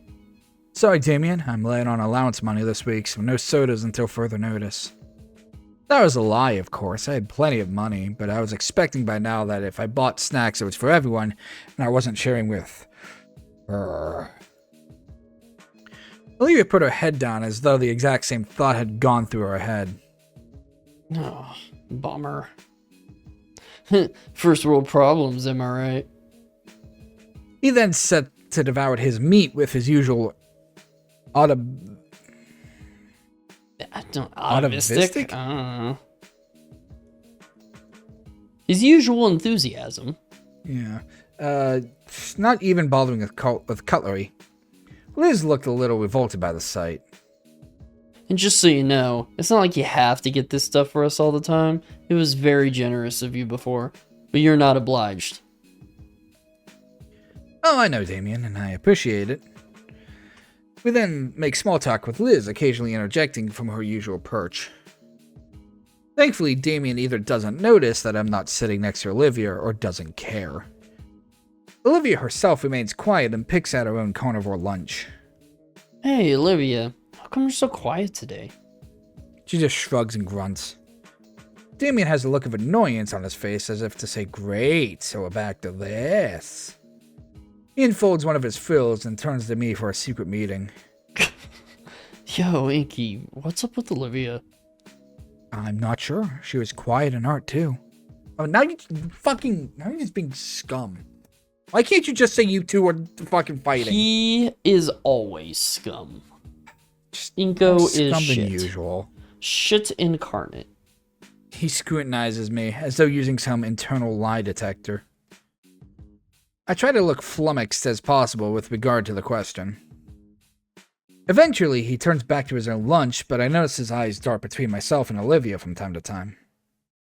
Liz, I notice, is also scrutinizing Olivia and myself as though she can see the tension between us. A few tables down, I can see Mia sitting with Ben, Lunara, and Kiara. She's watching Olivia intently while eating her own herbivore lunch. Who? Mia. But Mia's not an herbivore. Mia is a herbivore. Mia is a herbivore. She's grinning as though it were all just dinner for and a show. We just had a conversation about that. That she is not a carnivore. And she was threatening to eat Olivia. Yeah, she said if she was a carnivore, she would want to eat Olivia. And then Inka was like, trust me, you're the biggest predator. So she's like, then I guess I will have me some Gator girl. And it was just that. She still has to eat plants. Okay, then I guess I'm just dumb. History is the usual boring affair, but at least I'm not sitting next to Olivia. Oh, God.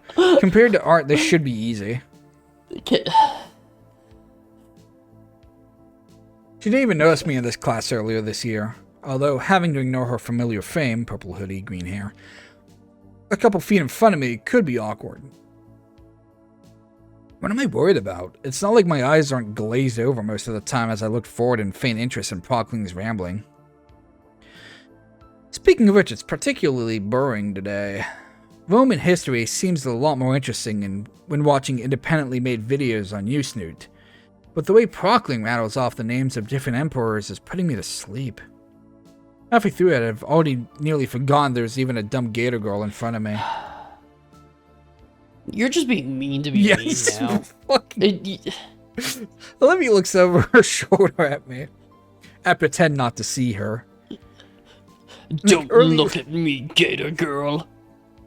Like earlier this year with our note passing game, she flicks the note behind her when Prockling isn't looking.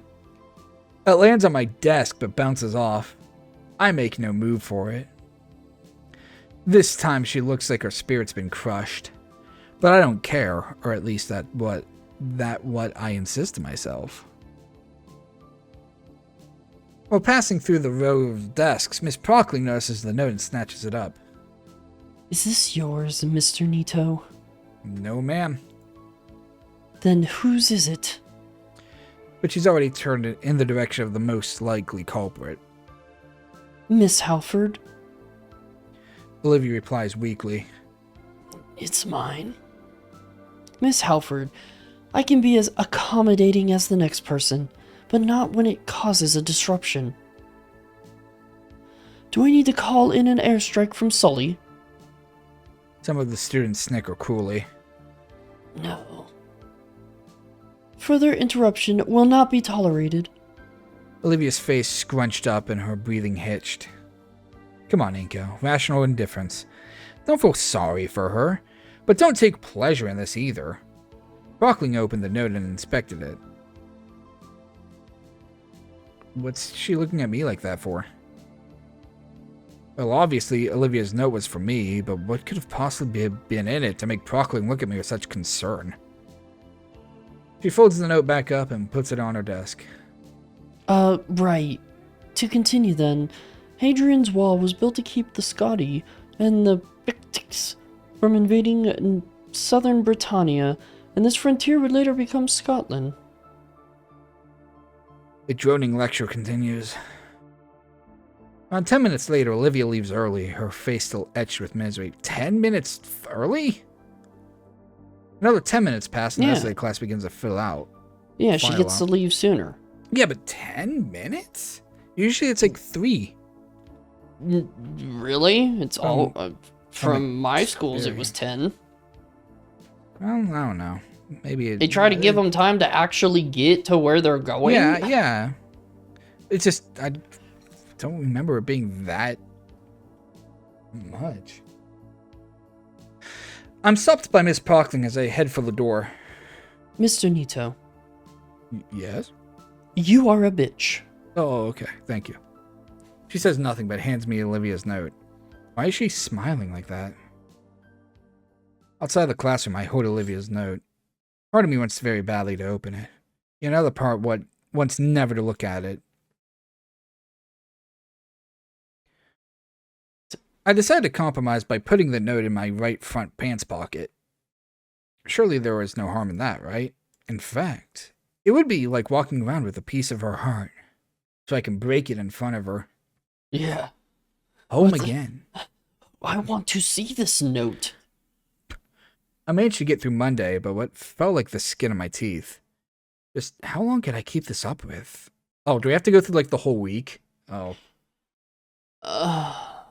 The prospect of getting through the rest of the year, let alone the week, without any drama emerging from Olivia seemed impossible.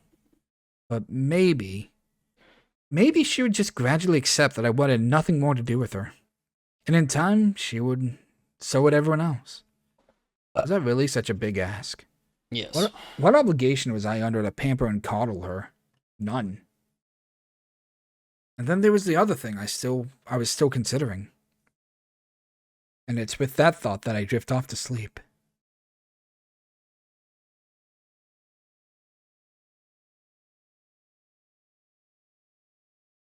Nico? Nico, please help. Help me, please. Where's the key? I gave it to you. I don't have it.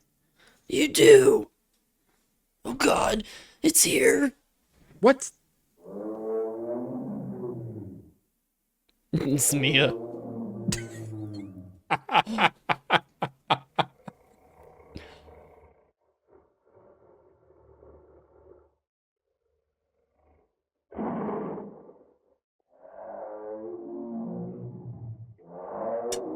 Nico.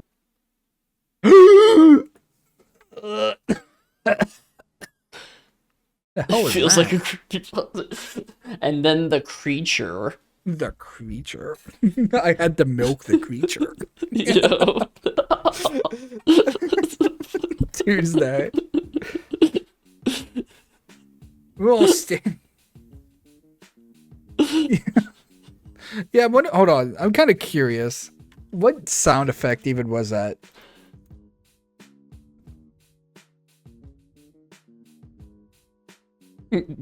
Creature. Oh, it's from the NES Godzilla creepypasta, apparently. Play sound red from the NES Godzilla creepypasta. There you go. Literally verbatim. We were all standing at ease in gym while Sully was giving a short announcement. He paced back and forth like a marine drill instructor. Then a mysterious voice called out.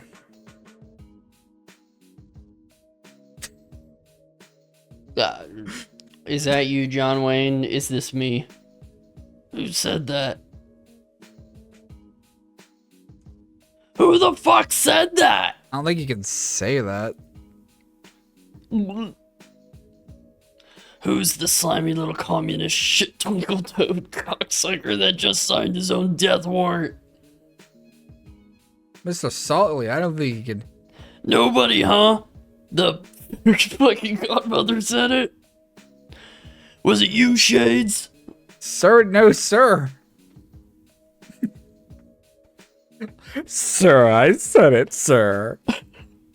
Well, no shit. What do we have here, a comedian? The two shake hands and banter a bit. Did you see the look on Shade's face? Oh, you got him good. Never gets old. Speaking of whom, do you mind if I borrow Shades for a moment? Please just fucking take him. Sure thing, just be sure to bring him back in one piece. Oh, I will. My veins are still coursing with adrenaline and my voice comes out a little shaky. I didn't even know he and Sully were friends and that they like to prank students like that.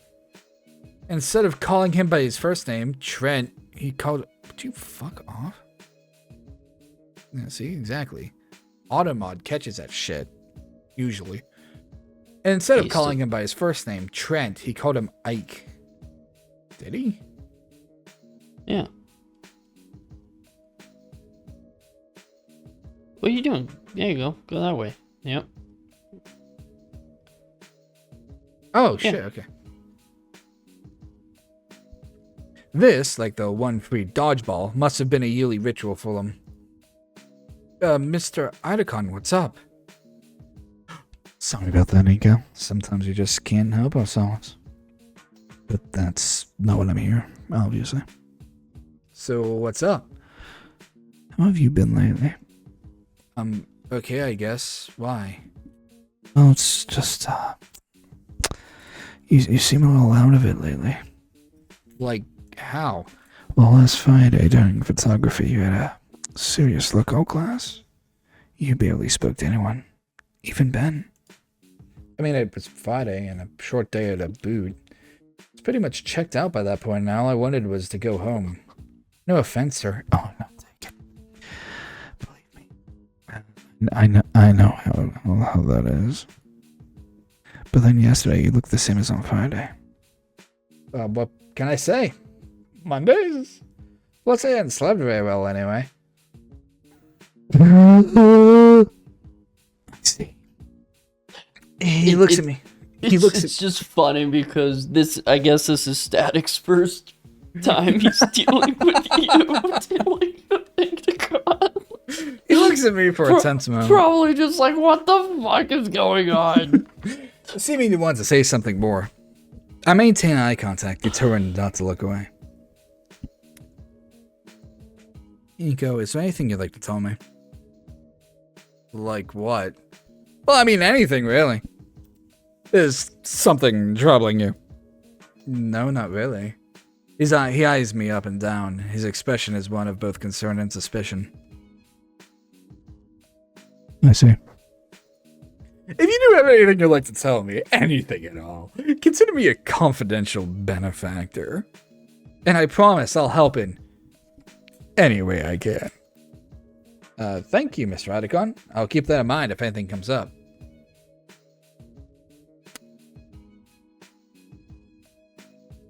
Lunchtime again. Now just skipping APR. Don't worry about it. Fuck you. Fortunately, everything leading up to lunch had gone smoother than yesterday. Olivia, much to my relief, didn't even try to talk to me in art. She had a stoic expression and seemed to be ignoring me as much as I was ignoring her. Good. Once again, Mia comes up to me for some friendly banter. Yo, Inky, my homie. I will kill you. No, you won't. You're right. Hey, Mia. Still stuck with the herbivore lunch? Yeah, at least until they can make synthetic meat that don't taste like ass. So what was you and Ike talking about? Just some late classwork. Never figured you were the type to slough classwork. It happens to the best of us. I'm sure it do. Sure it do. She winks at me in a sinister way. So I couldn't help noticing yesterday that you was still eating lunch with the inferior complex on wheels. Well, I am still friends with Damien and Liz. Yeah, that's very admirable and all. So consider this your lucky day. How'd you like to eat at the cool kids table with me in the game? I almost couldn't believe what I was hearing. Mia, of all people, inviting me to sit at her table? It wasn't like I didn't get along with Kiara and Linara, both of whom were pretty chill with me, and Ben was still my friend. but Mia had always seemed like a massive roadblock towards any further headway with that clique. I have to clear my throat and speak calmly. Oh, yeah? You want me to sit with you guys? Sure, we could use another dude over there to even things out. Benny Boo is the only thing keeping it from being a total clam fest. I cringe internally from that last sentence. Yeah, thanks, Mia. Well, thanks for the offer, Mia. I'll consider it. What do you mean, you'll consider it? What, my hospitality ain't good enough for you? Nope. I look her in the eyes and speak firmly. Mia, I do appreciate the offer, but I'm still friends with Damien and Liz. That much hasn't changed. Fine, whatever. Continue sitting with the losers, that's really your prerogative. She has never been wetter. Anytime you want to upgrade, head on over. Your seat will be waiting. That still reminds me. Anytime, because it's just like... anytime it's like I'm playing character and you're playing a girl, and I'll just say something and just go, never been drier. It's so fucking funny to me. Well, never been drier. But that's very nice of... Did I mention this offer is limited time only? You got until the end of the week to make up your mind. The winner's table? Or Hot Wheels' own personal daycare? I'll think about it. You do that. Now I'm gonna get salad or some shit. Alright, cool, man. I see ya. I retrieve my omnivore lunch and find my way to the usual table. I love Mia. I don't know, I'm gonna go get some salad or some shit. I don't I'm know. gonna go get some salad or some shit. I slide in next to Damien and Inko's Liz. like, oh, I've never been wetter. Should have worn the white pants. Inko, that's gross. God, I suck at math. God, why? Liz, am I a dummy? Well, I don't know, Damien. How would you feel if you didn't eat breakfast this morning?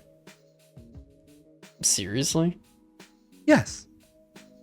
Oh, hungry?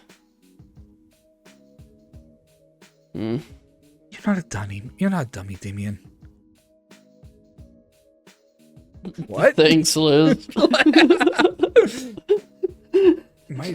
do you feel if you didn't eat breakfast this morning?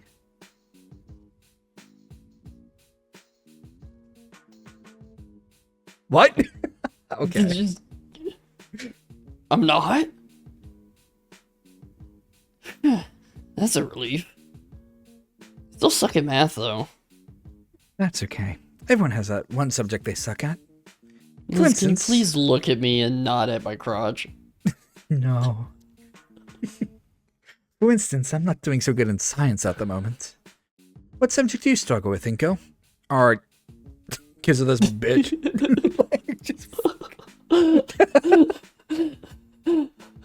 Thanks. Cool. I just made a fucking villainous protag mod. Because of this flabby whore. Damien's Cool. like, please stop talking about me that way. You're hurting my feelings, Inko. I struggle to stay awake during history. And I'm not doing well in science. Oh, God. Right. No. Ugh. No. Not this. Please do us all a favor and go sit with Mia. Yeah, Fuck please. Please go sit at that loser table. Well, I have to say, I'm enjoying English the most of the semester. I've learned more from Mr. Mugen than any other English teacher.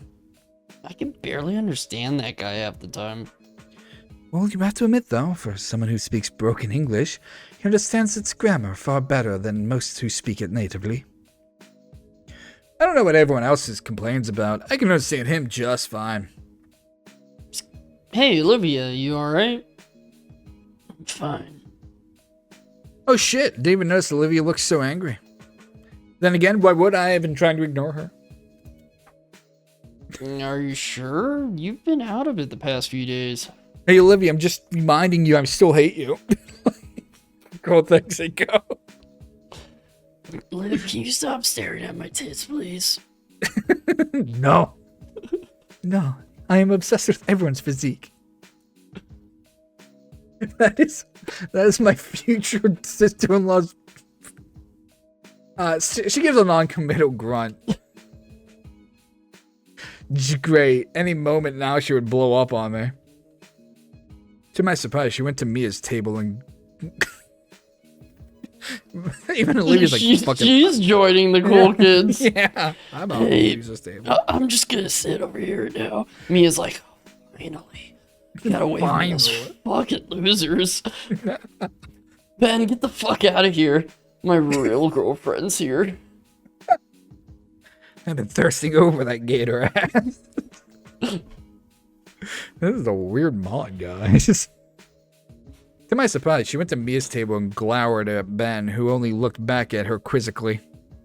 Oh god, not this again. Oh no. Oh, Nico, you gotta tell me what's with Olivia lately. Another Tuesday for Olivia. She's gonna go wrestle Ben. Yeah.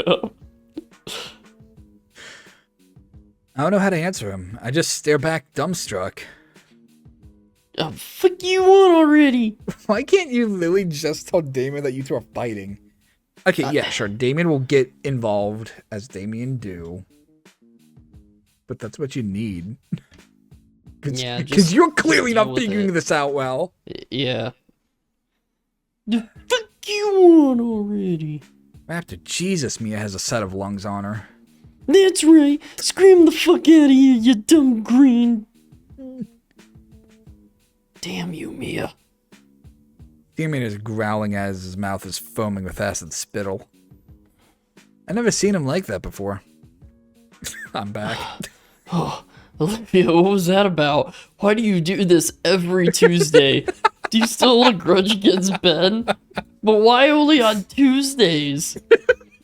He didn't do anything. It's all me. What do you mean? Her gaze shifted in my direction. She opened her mouth to speak. I have to use the bathroom. I announced it more loudly than necessary. What? Now? I suddenly have a stomach ache. Could be diarrhea. I need to shit. Why am I saying this so loudly?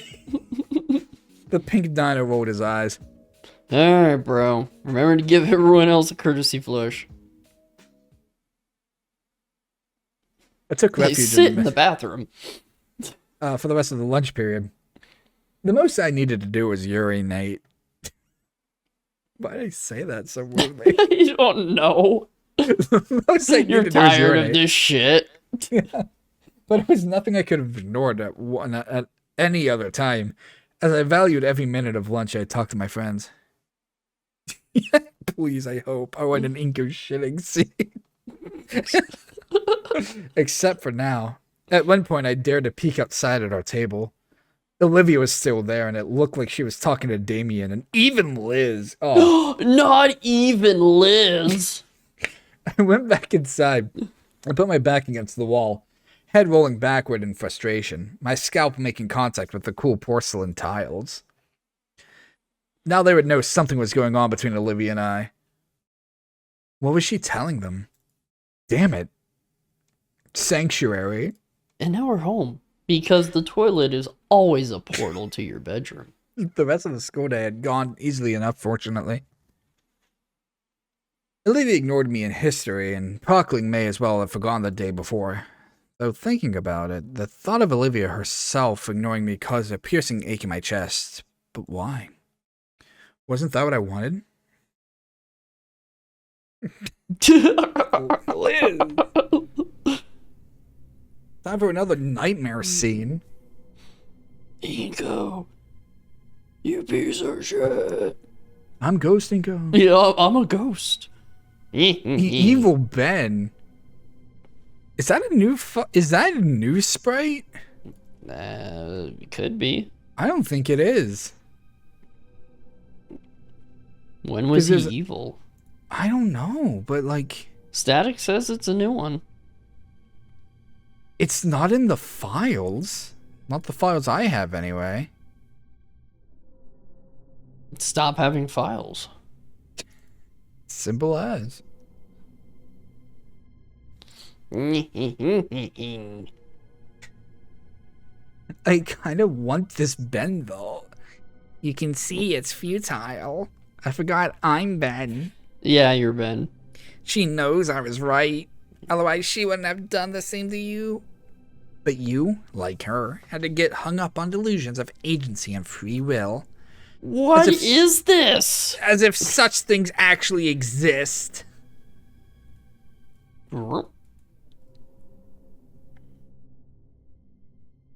What's the matter? Feeling empty? Alone? You get used to it. In time, it even becomes another method of control.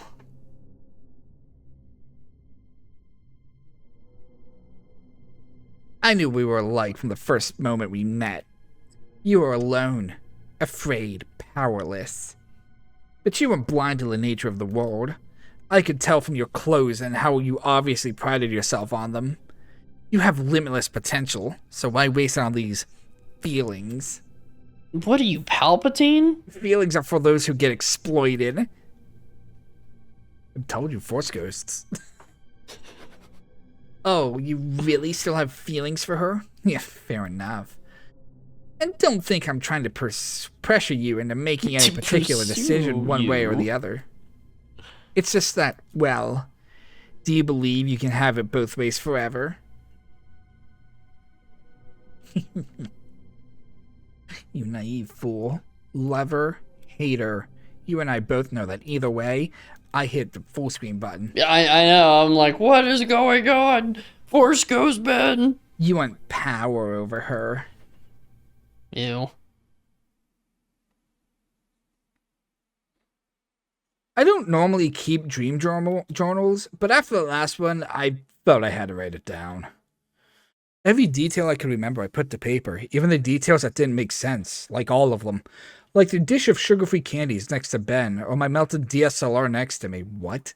And the more I try to recall, the more the dream slipped away from me. In trying to remember as much of what Ben had told me, I found myself disturbed. Ooh-ah.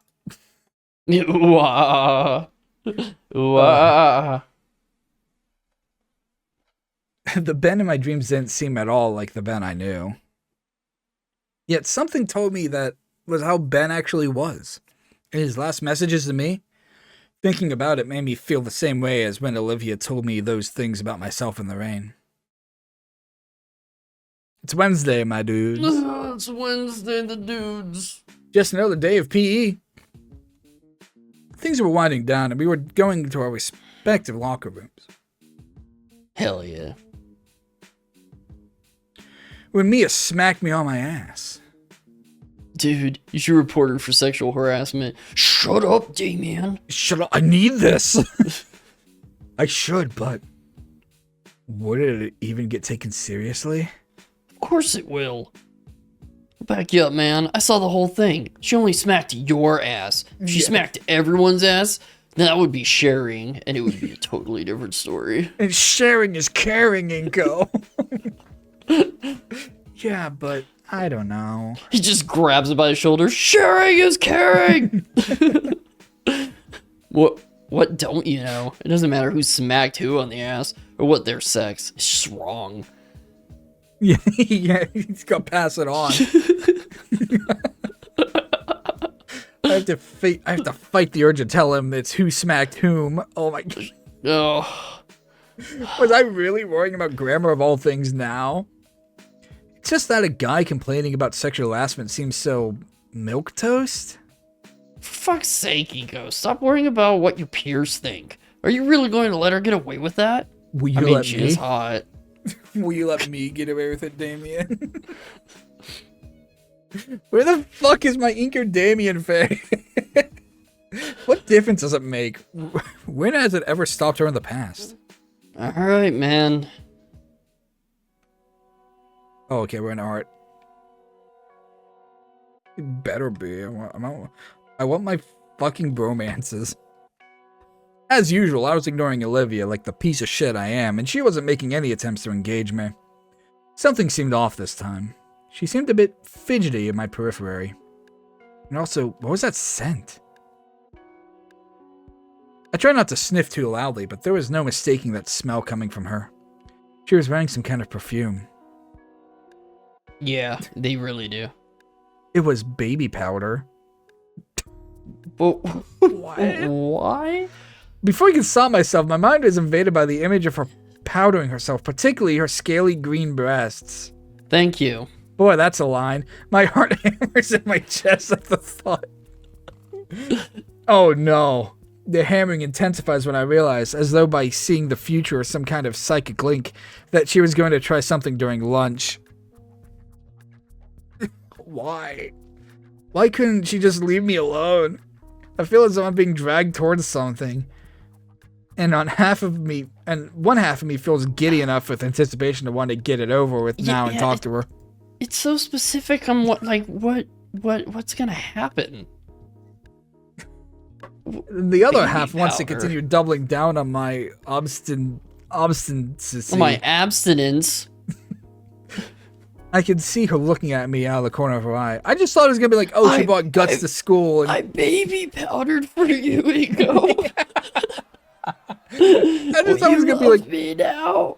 I just thought it was gonna be she had like guts on her and he was smelling guts or something. But no, man, she fucking baby powdering her tits. Well, it's like I understand like if it's some kind of perfume, maybe she's thinking like yeah, you know whatever. That And too, yeah. okay, that makes sense. But it's like, but baby powder. tits. What? Yeah, and then like, oh, she baby powdered her tits. Oh, Hey, chat. Eco is quite dumb. Lunch. lunch. I sat down. I try not to sniff her tits too loudly. Hey, Mr. Idacon, could you like look that way for a second? Oh yeah, well, sure thing. Oh god.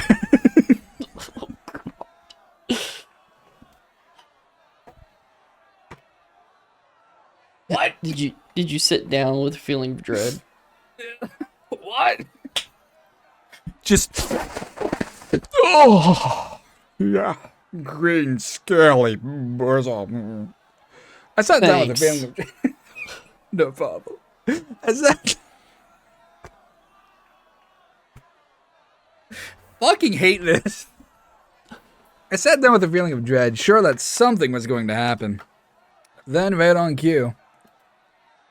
Oh, hey, Inky, before we eat, do you mind if we talk in private? Really, Damien, right in front of my salad? Yeah.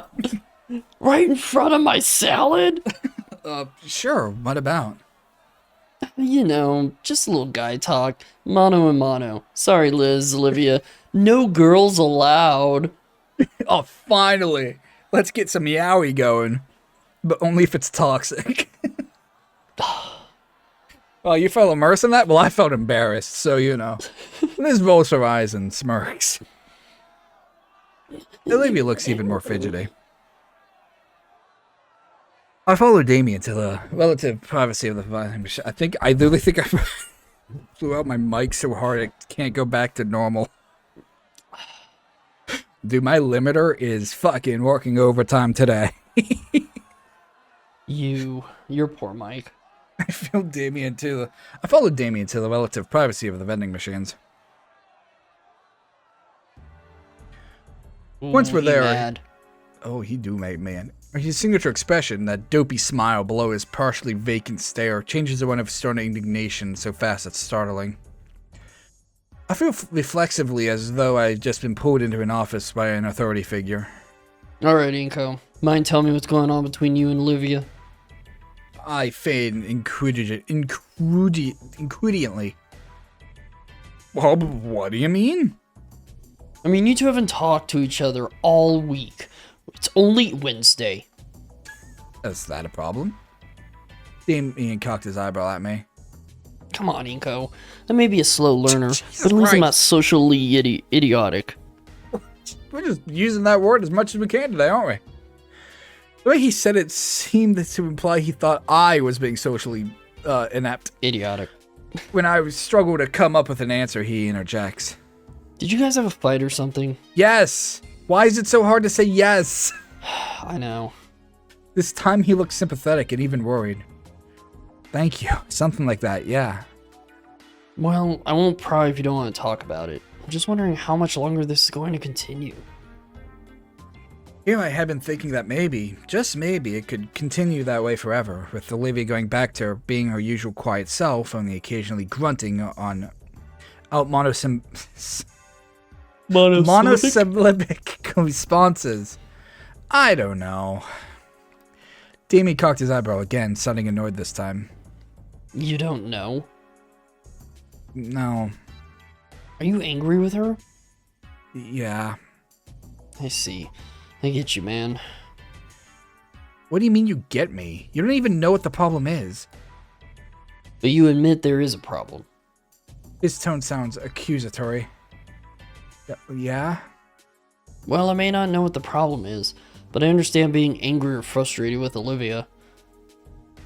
Because sometimes I get angry with her too. You? Angry at her?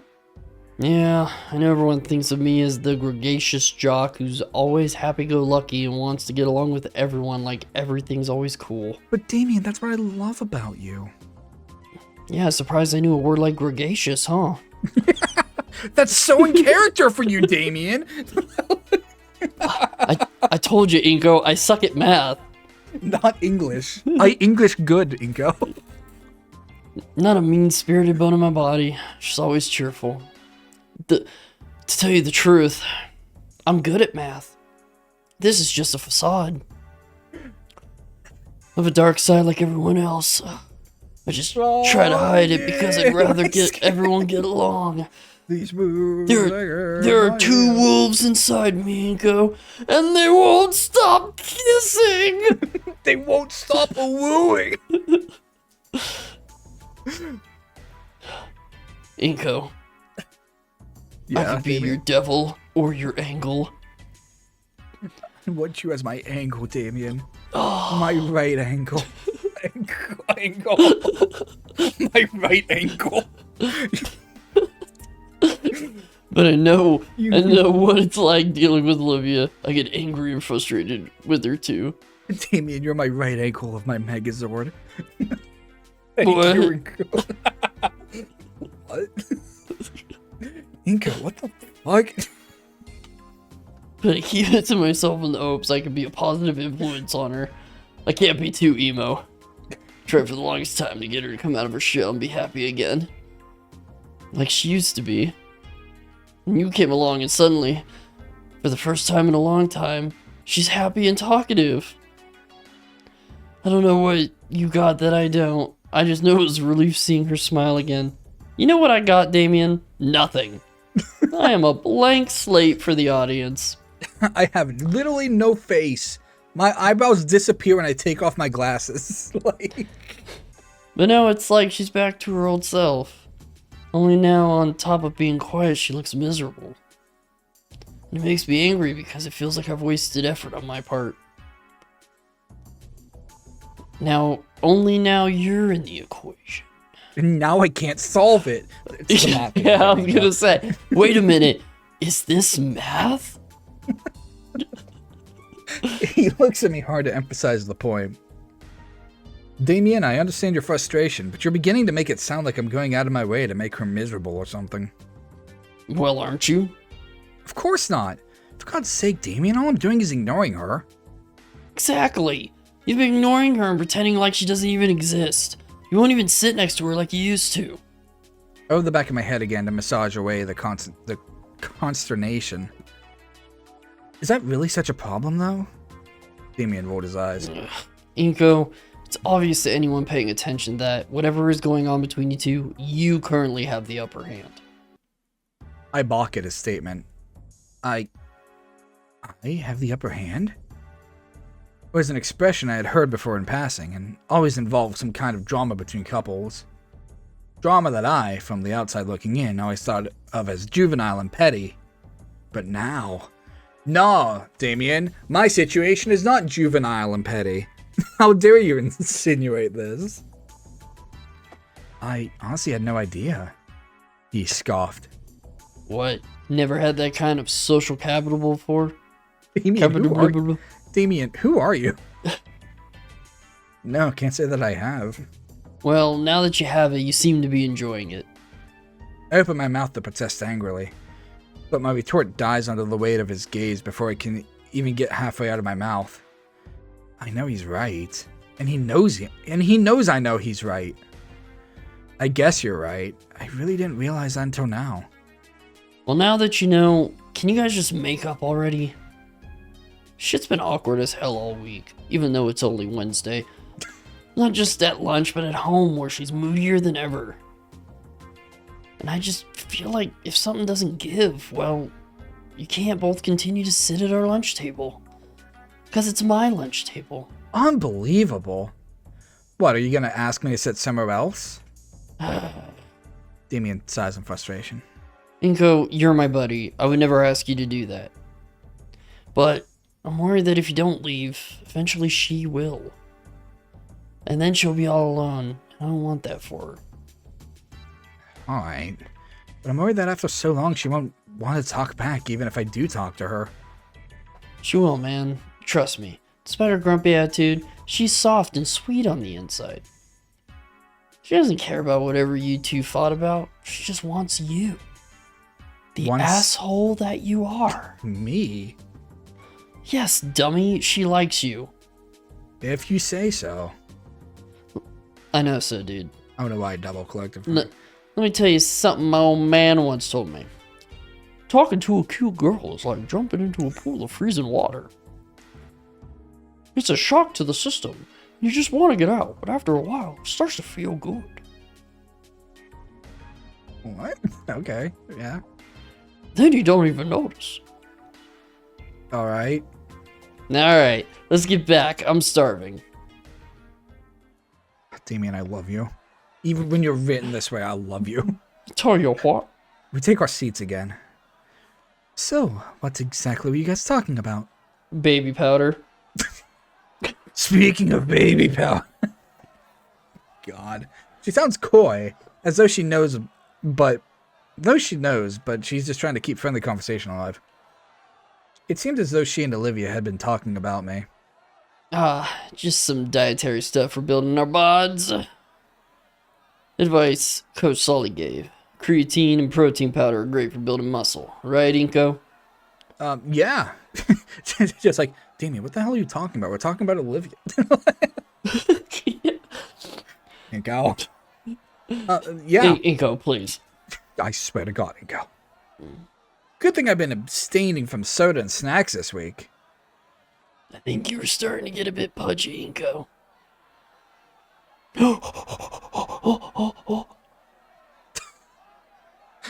Damien pogging's always just funny to me. I lunge across the table and just start punching Olivia. A hush falls over the table and I can feel all eyes locked onto me like laser beams making me flush with heat. I guess we can just save over this. What does it matter? I ain't going back. I guess this will just lead to another ending. Yeah. So yeah, I clear my throat. You think so, Olivia? Oh my God, he talked to me. Making eye contact with me for the first time since I glared down at her in the rain, she freezes like a deer in the headlights. She looks as though she's afraid she had just made a faux pas. It's quite cute. And there's something else. Oh no. Other than the scent of her powder, it looks as though she's wearing makeup today. Is there a thing with baby powder I just don't know about? I don't know. I don't talk to girls. There's no mistaking the eyeliner and the blush. And her eyelashes look more pronounced. I don't know, man. I don't talk to the women. Yeah, they don't. I don't know. Maybe. I'm gonna look it up. Did she pretty herself up for me? I'll take things girls never do for me for 200, Alex. Well, that would be a timely reference if Alex Trebek wasn't dead. She continues to stare at me dumbfounded. I guess it's to help reduce odor. Okay. So, Damn, Olivia, you stinky, but not today, though. Ahem. Just a bit. She holds a thumb and index finger. What? Oh, she was looking kind of dumb with her finger and her thumb in the shape of an L on her forehead. Well, now that you mention it, the years start coming in. Yeah, they They don't start stop coming coming. back to the ground. I fucking love that song, like, unironically. no, it's a Without good all the song. memes and such, like, the lyrics are so good. Dude, the whole album is so good, but like, yeah, it's just all stars of fucking memes, so. Yeah. My thing is an appealing smell, but it isn't common for adults to use it. Yeah, see and that's why I was looking it up, and the result that I got was that some people might use it to just reduce an odor. So kind of just like using it as a deodorant. But hey, you go you. Well, now that you mention it, I have a bit thinner lately, in fact. I flash a shit-eating grin. I flash a sheets.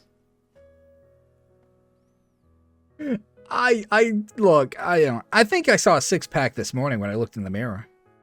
Olivia blushes furiously. All right, Inky. Way to be unhealthy. Nice to know those hundreds of sit-ups Coach makes us do are paying off. Damn right. I think I can afford a cheat day today. My parents gave me more allowance. Does anyone want anything from the vending machines? I'll take a soda. Doesn't matter which. I'll have a Snoot kissed. Olivia, you want anything? Still blushing, Olivia looks as though I had just asked her out on a date. I really like the baked chips, and I like a Dr. Freeman.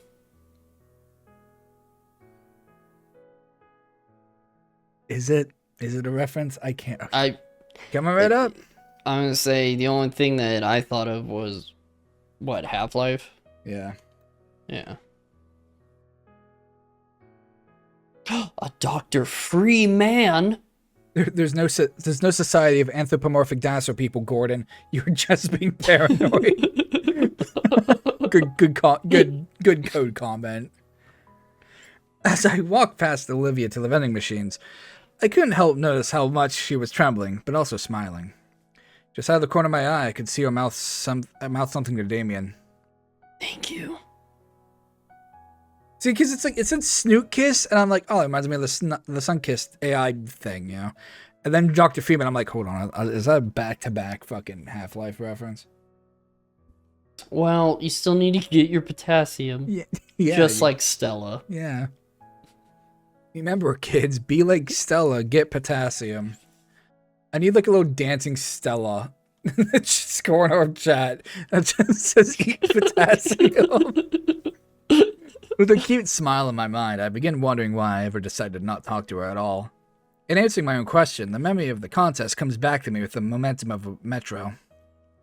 And I'm back there in the rain, cold fury colder than the merciless droplets flooding through me. Standing before the vending machine, staring at the bag of chips destined for Olivia, I sigh and force myself to calm down. It wasn't worth it. No dumb contest for the approval of peers who would likely not care a week from then was worth hurting her. Not when she had been smiling up at me so sweetly. Thank you. Thank you. What? Just these two lines. It's just like, thank you. Yeah. Like, Yeah, fucking- but you know, you gotta come to the conclusion. Like, I know, I it's feel just- that the happier endings are just things that were like, finally. Or, yes, this is how you should be, but yeah. It's very It's- cathartic to just read, you know, it's like, fucking thank God. Yeah. If there had been any recompense due, that surely it was paid by now, right? I pick up the chips and a few candy bars, then move on to the soda. A backpack replete with snacks and caffeine ambrosia. I turn back to the cafeteria. I mean, I guess it could be because it was a mod made for people who didn't want to forgive her. The red parasol bars my path, eyes boring into me, spiked tail held high in warning. She knocks my backpack out of my hands and a spray of junk food and stray soda cans roll out. Sighing, I fold my arms and match her glare. Can I help you? The fuck are you doing, Inko? Her voice is low. I'm getting snacks for my friends. What's it to you? You really disappoint me, you know that? Why? Going to have to be more specific here. You know why. No, I don't. She smacks the tail on the ground and I have to struggle not to swallow nervously. Why are you crawling back to her? I'm forced to swallow the saliva pulled in my mouth and clear my throat. Why do you care? She doesn't answer. Because No. she likes you, dumbass. No, seriously. Why do you care? 'Cause I hate that bitch. Okay, so why take it out on me? Again, she doesn't answer, and her glare looks less focused, as though she doesn't know herself. A familiar sound draws her attention. A familiar sound draws our attention. Olivia is behind Mia. The baryonyx glares at the parasol with murder in her eyes. A low growl emanates from her, vibrating the floor. The fuck are you looking at, Hot Wheels? Olivia bares all her fangs, still growing low. It seemed funny to me now to think that Mia, whether herbivore or carnivore, could have ever entertained ideas of eating Olivia. Because it now looked like Olivia could have devoured Mia without a second thought. The tension rises as the red parasaur and the green gator girl continue to stare at each other. Then Mia smiled evilly. You know what, Skinny? She turns back to me as though Olivia is beneath her notice.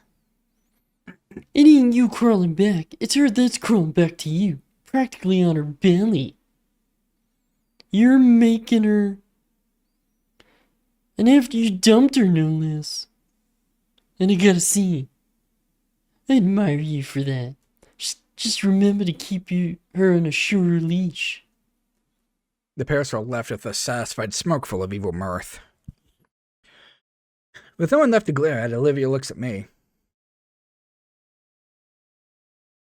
I feel suddenly like one does when a gun backfires.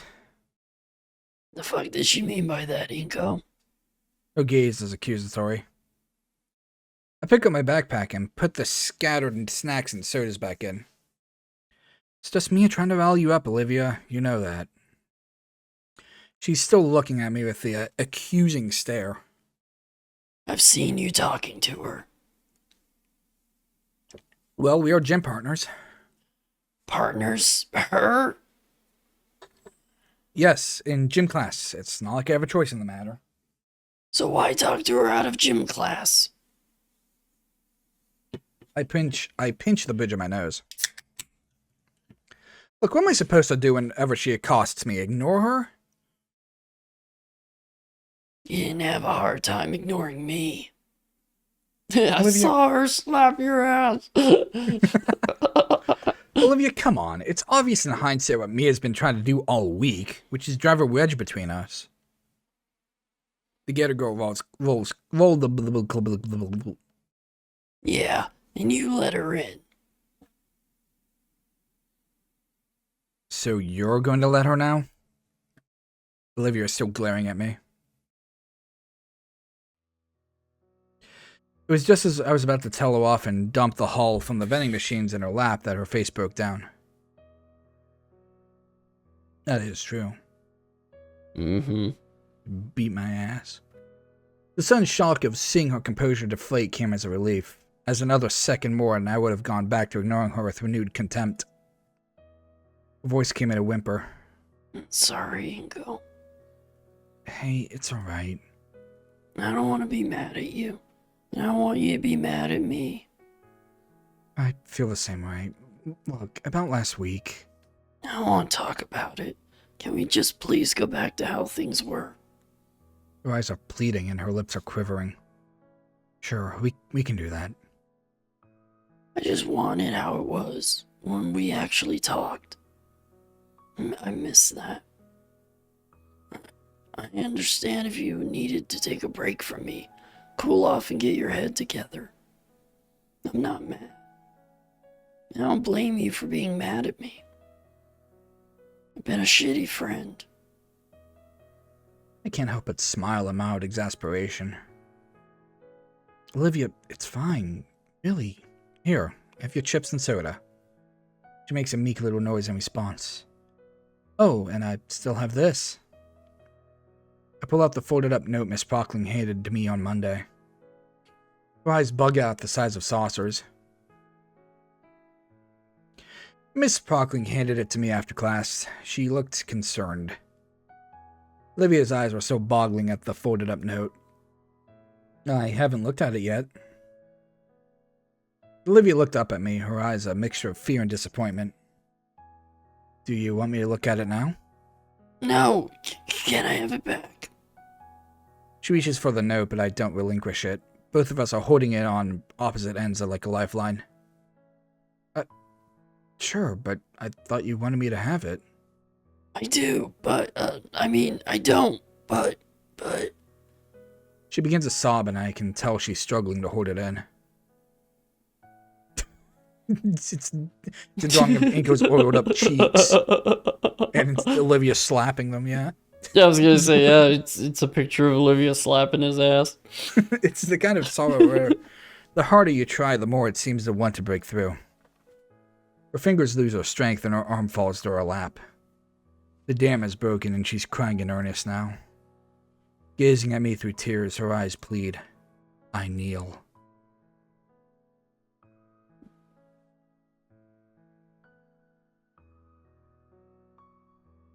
She buries her snoot against my chest as her arms encircle one another.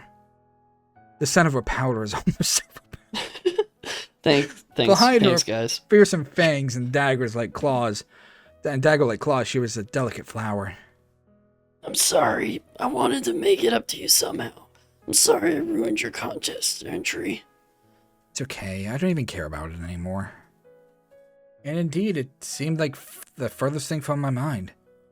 To still care about it, especially when it could no longer be helped, seemed putillant now. I don't want to lose you. Man, we have gained so many memes playing through Snoot mods these last couple of weeks. We've gained Anna Kim. Powder's probably gotten being a thing now. We got potassium. Potassium. Snoot has changed us, and I don't know if it's for the better. It's certainly for the more interesting or annoying. Hearing that was like a dagger through my chest. You haven't. I was so scared you would never talk to me again. I knew you were angry, and you were right to be. But I didn't want to believe you really meant it when you said you wanted to forgive me. I don't think I could forget you if I tried. You were too much fun to be around, and I was beginning to miss you too. Still hugging, the Gator girl looked at me and smiled. Really? I smiled down at her tear-rimmed yellow and silver eyes. They're the prettiest eyes, especially when showing such emotion. That feels like E1 a little. Yes, actually I missed you during the weekend. I just needed time. She nodded. We don't need to talk about it now. Just let's go back and enjoy the rest of lunch. Reluctantly, she draws away, but she's still smiling. There's relief in her smile and gratitude. We take our seats, but now I'm sitting next to Olivia like I used to. She smiles up at me even wider. You guys okay? We saw the red menace go over there, so Olivia went after you because she was worried. And then I got worried. Liz didn't give a shit. We're fine, but thank you for your concern. You sure? Because I was gonna get up and check it out, but then Liz stopped me. And I told her, but what if... Damien. Yeah? Shut up. She laughed at his expression. Then I laughed at her expression. Then Liz laughed. Damien looked pissed. Then he started laughing too. And then we all exploded. And the meteor hit. We The all died. meteor. The rest of the day proceeded as normal. Even history didn't feel so boring now with her occasionally looking over her shoulder at me as though I had assured herself I was still there. And still smiling at her. I considered taking the note out and looking at it. Maybe I could even draw something on it and hand it back. Though with Procling still patrolling the aisles, I decided against it. The absolute last thing I want is for either of us to press our luck any further in history. Can I walk you to the metro? No. No, but you can wheel me to the metro.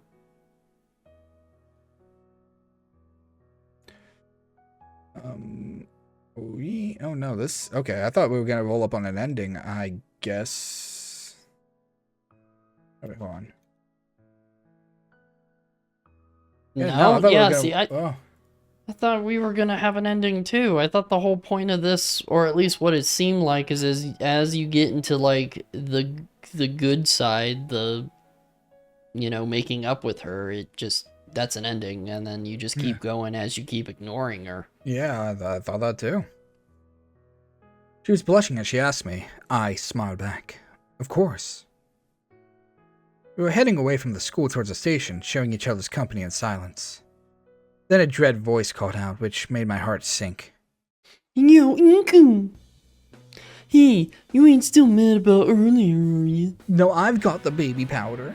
Yeah, We say her nothing. face was covered in baby powder. Mia, I don't think you know how to use that. Well, just so you know, there's no hard feelings. That invitation to sit with me at lunch is still open. Provided you leave your bitch behind. You keeping her on a short leash like I told ya? I You're- like Mia showing up in this.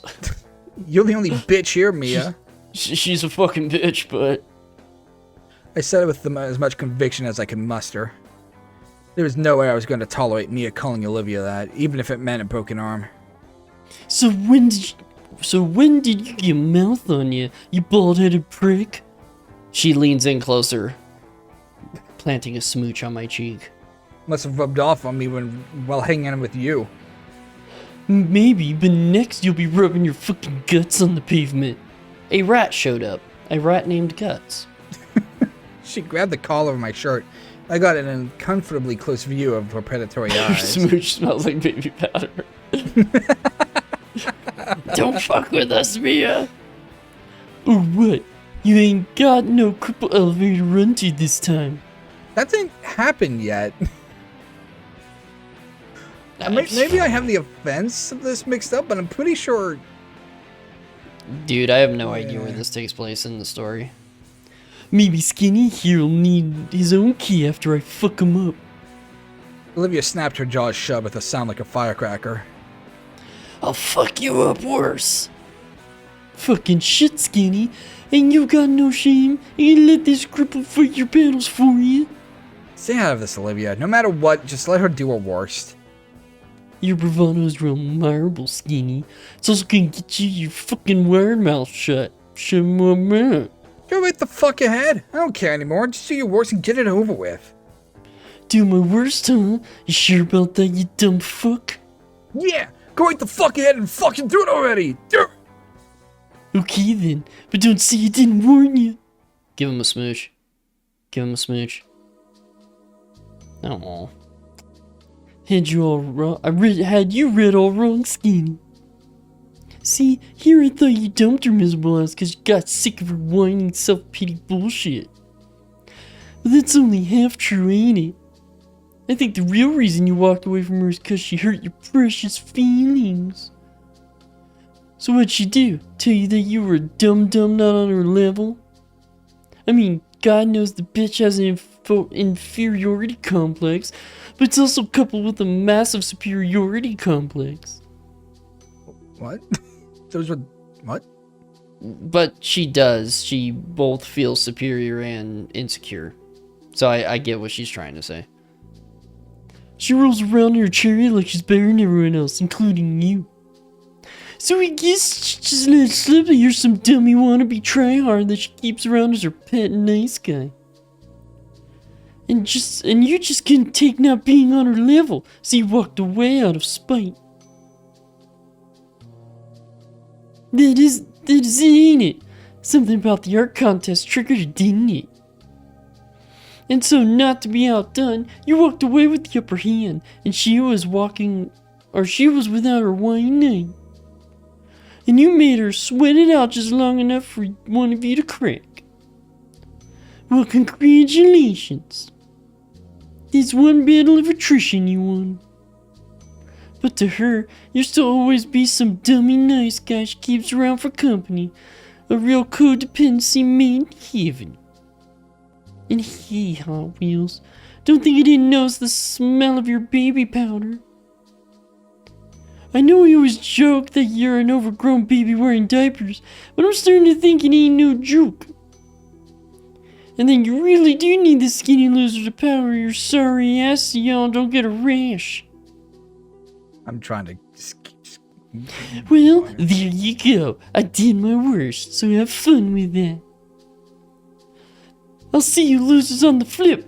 Oh, and Inko. My offer is still pending. You'll come right on over to the winner's table tomorrow, and we'll consider this whole thing stricken from the record. You can start fresh without her holding you back. I love how Mia's worst is words, and it would be hilarious if Inka was like, oh my god, that devastated me. She was not kidding. Mia skips over to Ben's Fubaru RWX where Kiara and Lenara are already sitting in the backseat waiting. I think he just has a harem. Ben's like, I got my own harem, yeah. He drives up, no bitches! No bitches and go, man. Yeah, I know, it's very, like, specific. What? She takes Shaka and they drive off, leaving us both in the fallout of a verbal onslaught. Once again, I'm left with a familiar feeling of having let a gun backfire on me. Hey, what's up? This is Kazuma. Boy, that Mia's a real piece of work, isn't she? Yeah, she is. Makes me sorry I was ever friendly with her, even if it was just to get her off my ass. That's okay, Inko. We both know why you did it, and for that I forgive you. What the hell is that supposed to mean? Nothing. No, it's not nothing, obviously. So what the hell did you mean by that? You caved to peer pressure. I mean, you've always been like that. It was peer pressure from Mia that's been making you treat me like shit all week. And ultimately it took peer pressure from Damien and Liz to make you stop being an asshole. Even though Liz didn't do anything to you. I mean, Damien, sure, but... Fuck you, Olivia. Fuck me. Fuck you! Are you going to tell me you weren't treating me like shit? No, I absolutely was treating you like shit. So what am I to you then? Just some fucking punching bag? What you are is a dirty little thief who stabs her friends in the fucking back. She is growling furiously now. Enough for my fight or flight instincts to kick in. I honestly thought it was just gonna be a fuck you shouting match like with Fang and Anon. Fuck you, no fuck you, fuck you! Fangs look like they mean business. Dude, toxic It is such a yaoi. toxic yaoi. But I don't care. I refuse to be intimidated by anyone, least of all her. And I'll tell you something now, Olivia. Mia wasn't fucking there that day when I found you wallowing in a pile of your own self-pity in the rain. She didn't make me decide to stop being friends with you. That was all me. And I'll tell you something else. Damien ain't my fucking peer. He's my friend. My best friend. Liz, too. And when you say that I was nothing but fucking peer pressure, you not only insult me, you insult him, and by extension yourself. Because he's your adoptive brother, and he did that for us both. but I wish now he hadn't. Her face is scrunched up in rage, but there are tears streaming down her snout. Don't tell me you didn't give a damn about what your peers think, even when they ridicule you. After all, you fucked me over just to know what they think of your art. Was it worth knowing that Kiara and Lunara were impressed with your art just so they could make fun of you alongside Mia afterwards? She says nothing. Her face is still torn between rage and hurt. My head is pounding now as the last of my fury vents itself in one final gesture. I pull out Olivia's note and toss it at her like a paper shuriken. It bounces off her chest and onto her lap. Don't ever talk to me again. Oh, so yeah, I guess this was leading to I feel empty and alone. I had been holding in the urge to yell at her all week, and though I had felt good in the moment, all I wanted now was to vomit. Get the baby powdered chest. Oh. Juicy. My guy. Please go talk to women. This is juicy. Not my fault they put that there. Above my broken S. Yeah, also fuck you, Evelyn. And really bad. They're so bad. I love that they're bad though. That's funny. It's over. Yeah. Cup. Maybe this was what hangovers felt like. A moment of wild, enthusiastic abandon followed by misery. Can people be hungover from emotion as well? Yeah, it's called being tired.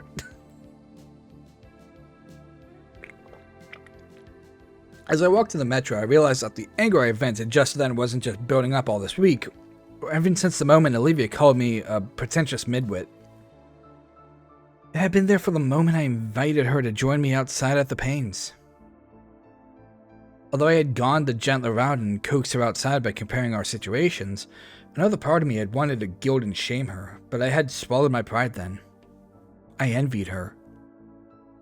Not for her art, although I had wished so much for that kind of skill and talent plenty of times, but for having an actual family, and not just two workaholics who treated their son like some interesting side project.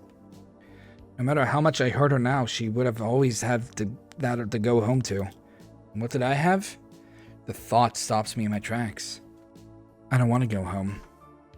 Even St. Hammond felt like more of a home than the spiritually dead mansion I charitably called my domicile. Damien and Liz felt like more than just friends. They felt like the siblings I never had. And Olivia? What had she been? Was she also like a sister? No, because that would be weird. No, it was something deeper than that. And realizing that makes me want to rip my heart out of my chest and never feel again. I feel again. Nico. The voice was distant. For a moment, I think it's my imagination telling me what I want to hear. Nico. No, that's really her. She's getting closer now. Fuck, now what? Nico, please wait. What do you want, Olivia? Fuck you. Fuck you! Yeah, fuck you. She grabs my left wrist, her grip strong. I'm going to miss my train. I say with cold robotic detachment. Truthfully, I didn't give a damn if I did miss it, but for the briefest of moments, I imagine ushering Olivia up with me onto the platform and taking her home with me. The thought makes my face twitch and I have to bite back tears. Miss it. This is important. I lock eyes with her. I'm sorry. I sigh in frustration. Olivia, I don't have the energy to do this anymore. Why are you apologizing for? Her face scrunches back up in another expression of mixed pain and rage. I'm sorry that you're right. She's sobbing now, rivers streaming down her snoot and falling into her lap. You're right about Damien being your friend and my brother. And even after I asked him and Liz to help me with you, Liz was even eager to help me and give me advice. That's why I'm wearing this fucking baby powder. I just couldn't help rubbing it in your face like that, and that was wrong. And I know Mia didn't make you want to stop being my friend. I did that. I hurt you, And whether you were right or wrong to hurt me back, I still had to expect something like this sooner or later. Damien is always so sweet to me, and I wish he wasn't. I got so accustomed to relying on him and his family as a source of unconditional love and support that I just started treating them like something I can abuse. Like, no matter what, they'll always be there to pick up my slack and take care of me. I felt the same about you too, so when you told me that day in the rain you wanted to forget me, I got scared. It made me realize that could happen eventually with Damien and his family. Not just him, anyone. Even Edacon. Oh, I got bad news for you, Olivia. Bone cancer. Knowing that terrifies me, and that makes me realize just how pathetic and helpless I am. Inko, please don't leave me. Olivia, for what it's worth, you're right about me too. I do cave to peer pressure too easily. I've always been like that. I let Mia put dark thoughts in my mind, and for that, I'm sorry. I almost did something no better than what Ben did. I've just always been like that with most people, except for you. I used to think it was because you were the one thing to override my Obsequious? Yes, nature, but... Inko, please stop using big-ass words. We get it. You know English. I don't... Yeah, okay, that's fine. Just means willingness to be a servant or unquestioningly follow authority. Oh, is that what that word means? I used to think you were the one... Sorry, a fly landed on my mic. I just fucking punched it like, fuck. I used to think you were the one person who I suddenly didn't care about pleasing others or society anymore. But I realize now it's because you're the one peer for whom I have the most respect out of anyone. Even Idacon. Idacon's not your peer. I'm sorry. Just for the fly, I was like, fuck. Really? She looks flattered at first, but then her expression changes. So I'm not your friend. I'm your peer? To me, you're both. You're someone I admire and whose respect I want more than anything in the world. So when you said that to me in the rain, I was just a pretentious midwit, it tore me up inside. I'm sorry. Just push Olivia onto the train and just like let her go. Yeah, I'd say a fucker. It was his plan all along. Don't be. Not about that. Because you're right. And I hate it. But I needed to hear it. I only wish I had handled that whole situation better. How could you have? I don't know. It's me yawning. Ugh. And I feel like a failure for that. We are hitting like 3.5 hours on this mod alone. Yeah, I'm waiting for this one to end. Well, don't. Edacon is old enough to be our father, and even he doesn't know what to do with me. Okay. I'm trying to... Sorry, I'm just scrolling to see, like, man, are we fucking close? We're kind of getting close to ending getting close? To ending 1B.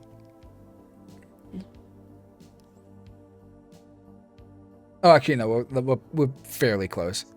Okay. I didn't know where we were exactly, so... Look, Olivia, you're a handful. She giggled. But listen, you're not pathetic and helpless. You have so much more talent and potential than even you realize. Plenty of people are disabled just the same as you. And they can't do shit. And they manage to live successful lives even without the talent you have. I swear to God, Olivia. Some days I feel like I'd give up my legs just for what you have. Thank you. No, I still wouldn't recommend it. She thinks I'm talking about her artistic skill, but I'm not. I mean the family, Olivia. Olivia, I want to be a gator.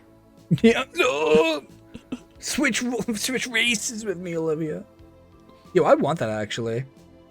Gender swap. Yeah, race swap. Reverse roles. She took something out of her hoodie pocket. It was the note. I take it from her gently. Neither of us have to say anything. I unfold it. Is this really how you see me? Yeah, I was wondering if it was like the same. Her face image. scrunches up again, though this time from self-consciousness. Miko.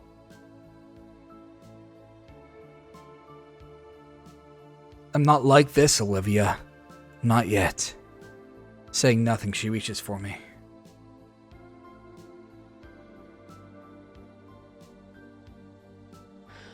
You could still be one day.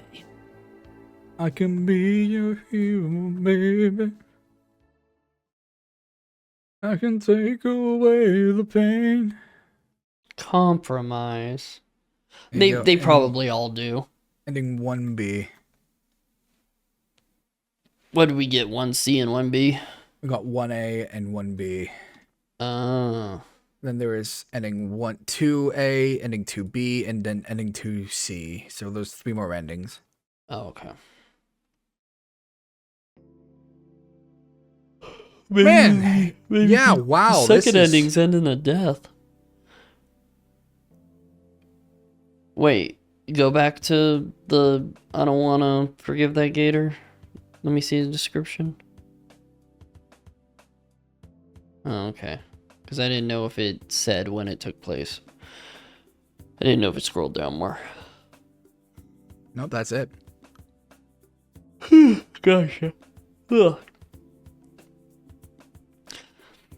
Maybe, well, I wonder if, well, no, I mean, I forget that, like, the better endings are supposed to be the higher number, so, no. Oh, I get to voice a lot of Unicon for 2A. Well, yeah, it's probably you telling him, yeah, I got a problem, and then he's like, well, suck it the fuck up. You don't have bone cancer. What the fuck? Are you reading lines? I might be reading lines. Can you not? I don't... I What? don't...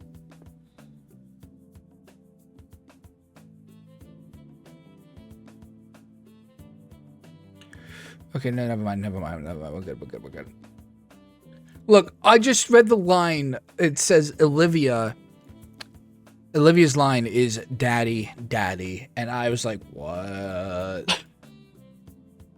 What? What fucking route is that on? I won't tell you. Yeah, what? It makes context. There's supple context. I mean, I guess we'll just have to continue this later. Yeah. Fuck me, okay.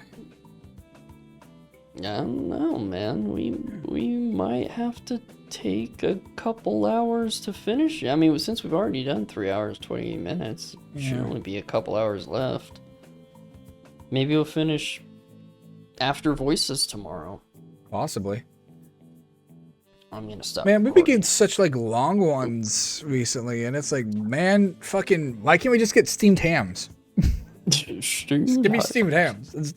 It's literally all it is. It's just we do the steamed hams bit, but it's in fucking Wani. We're gonna get that last. That's all it fucking is. Oh, that's Static's mod. Steamed hams. Yeah, you got it. You got it. That's exactly what Static's mod is. Steamed hams. Yeah, we did get lucky. We that got was so a fucking lucky. smorgasbord. And I get to, yeah.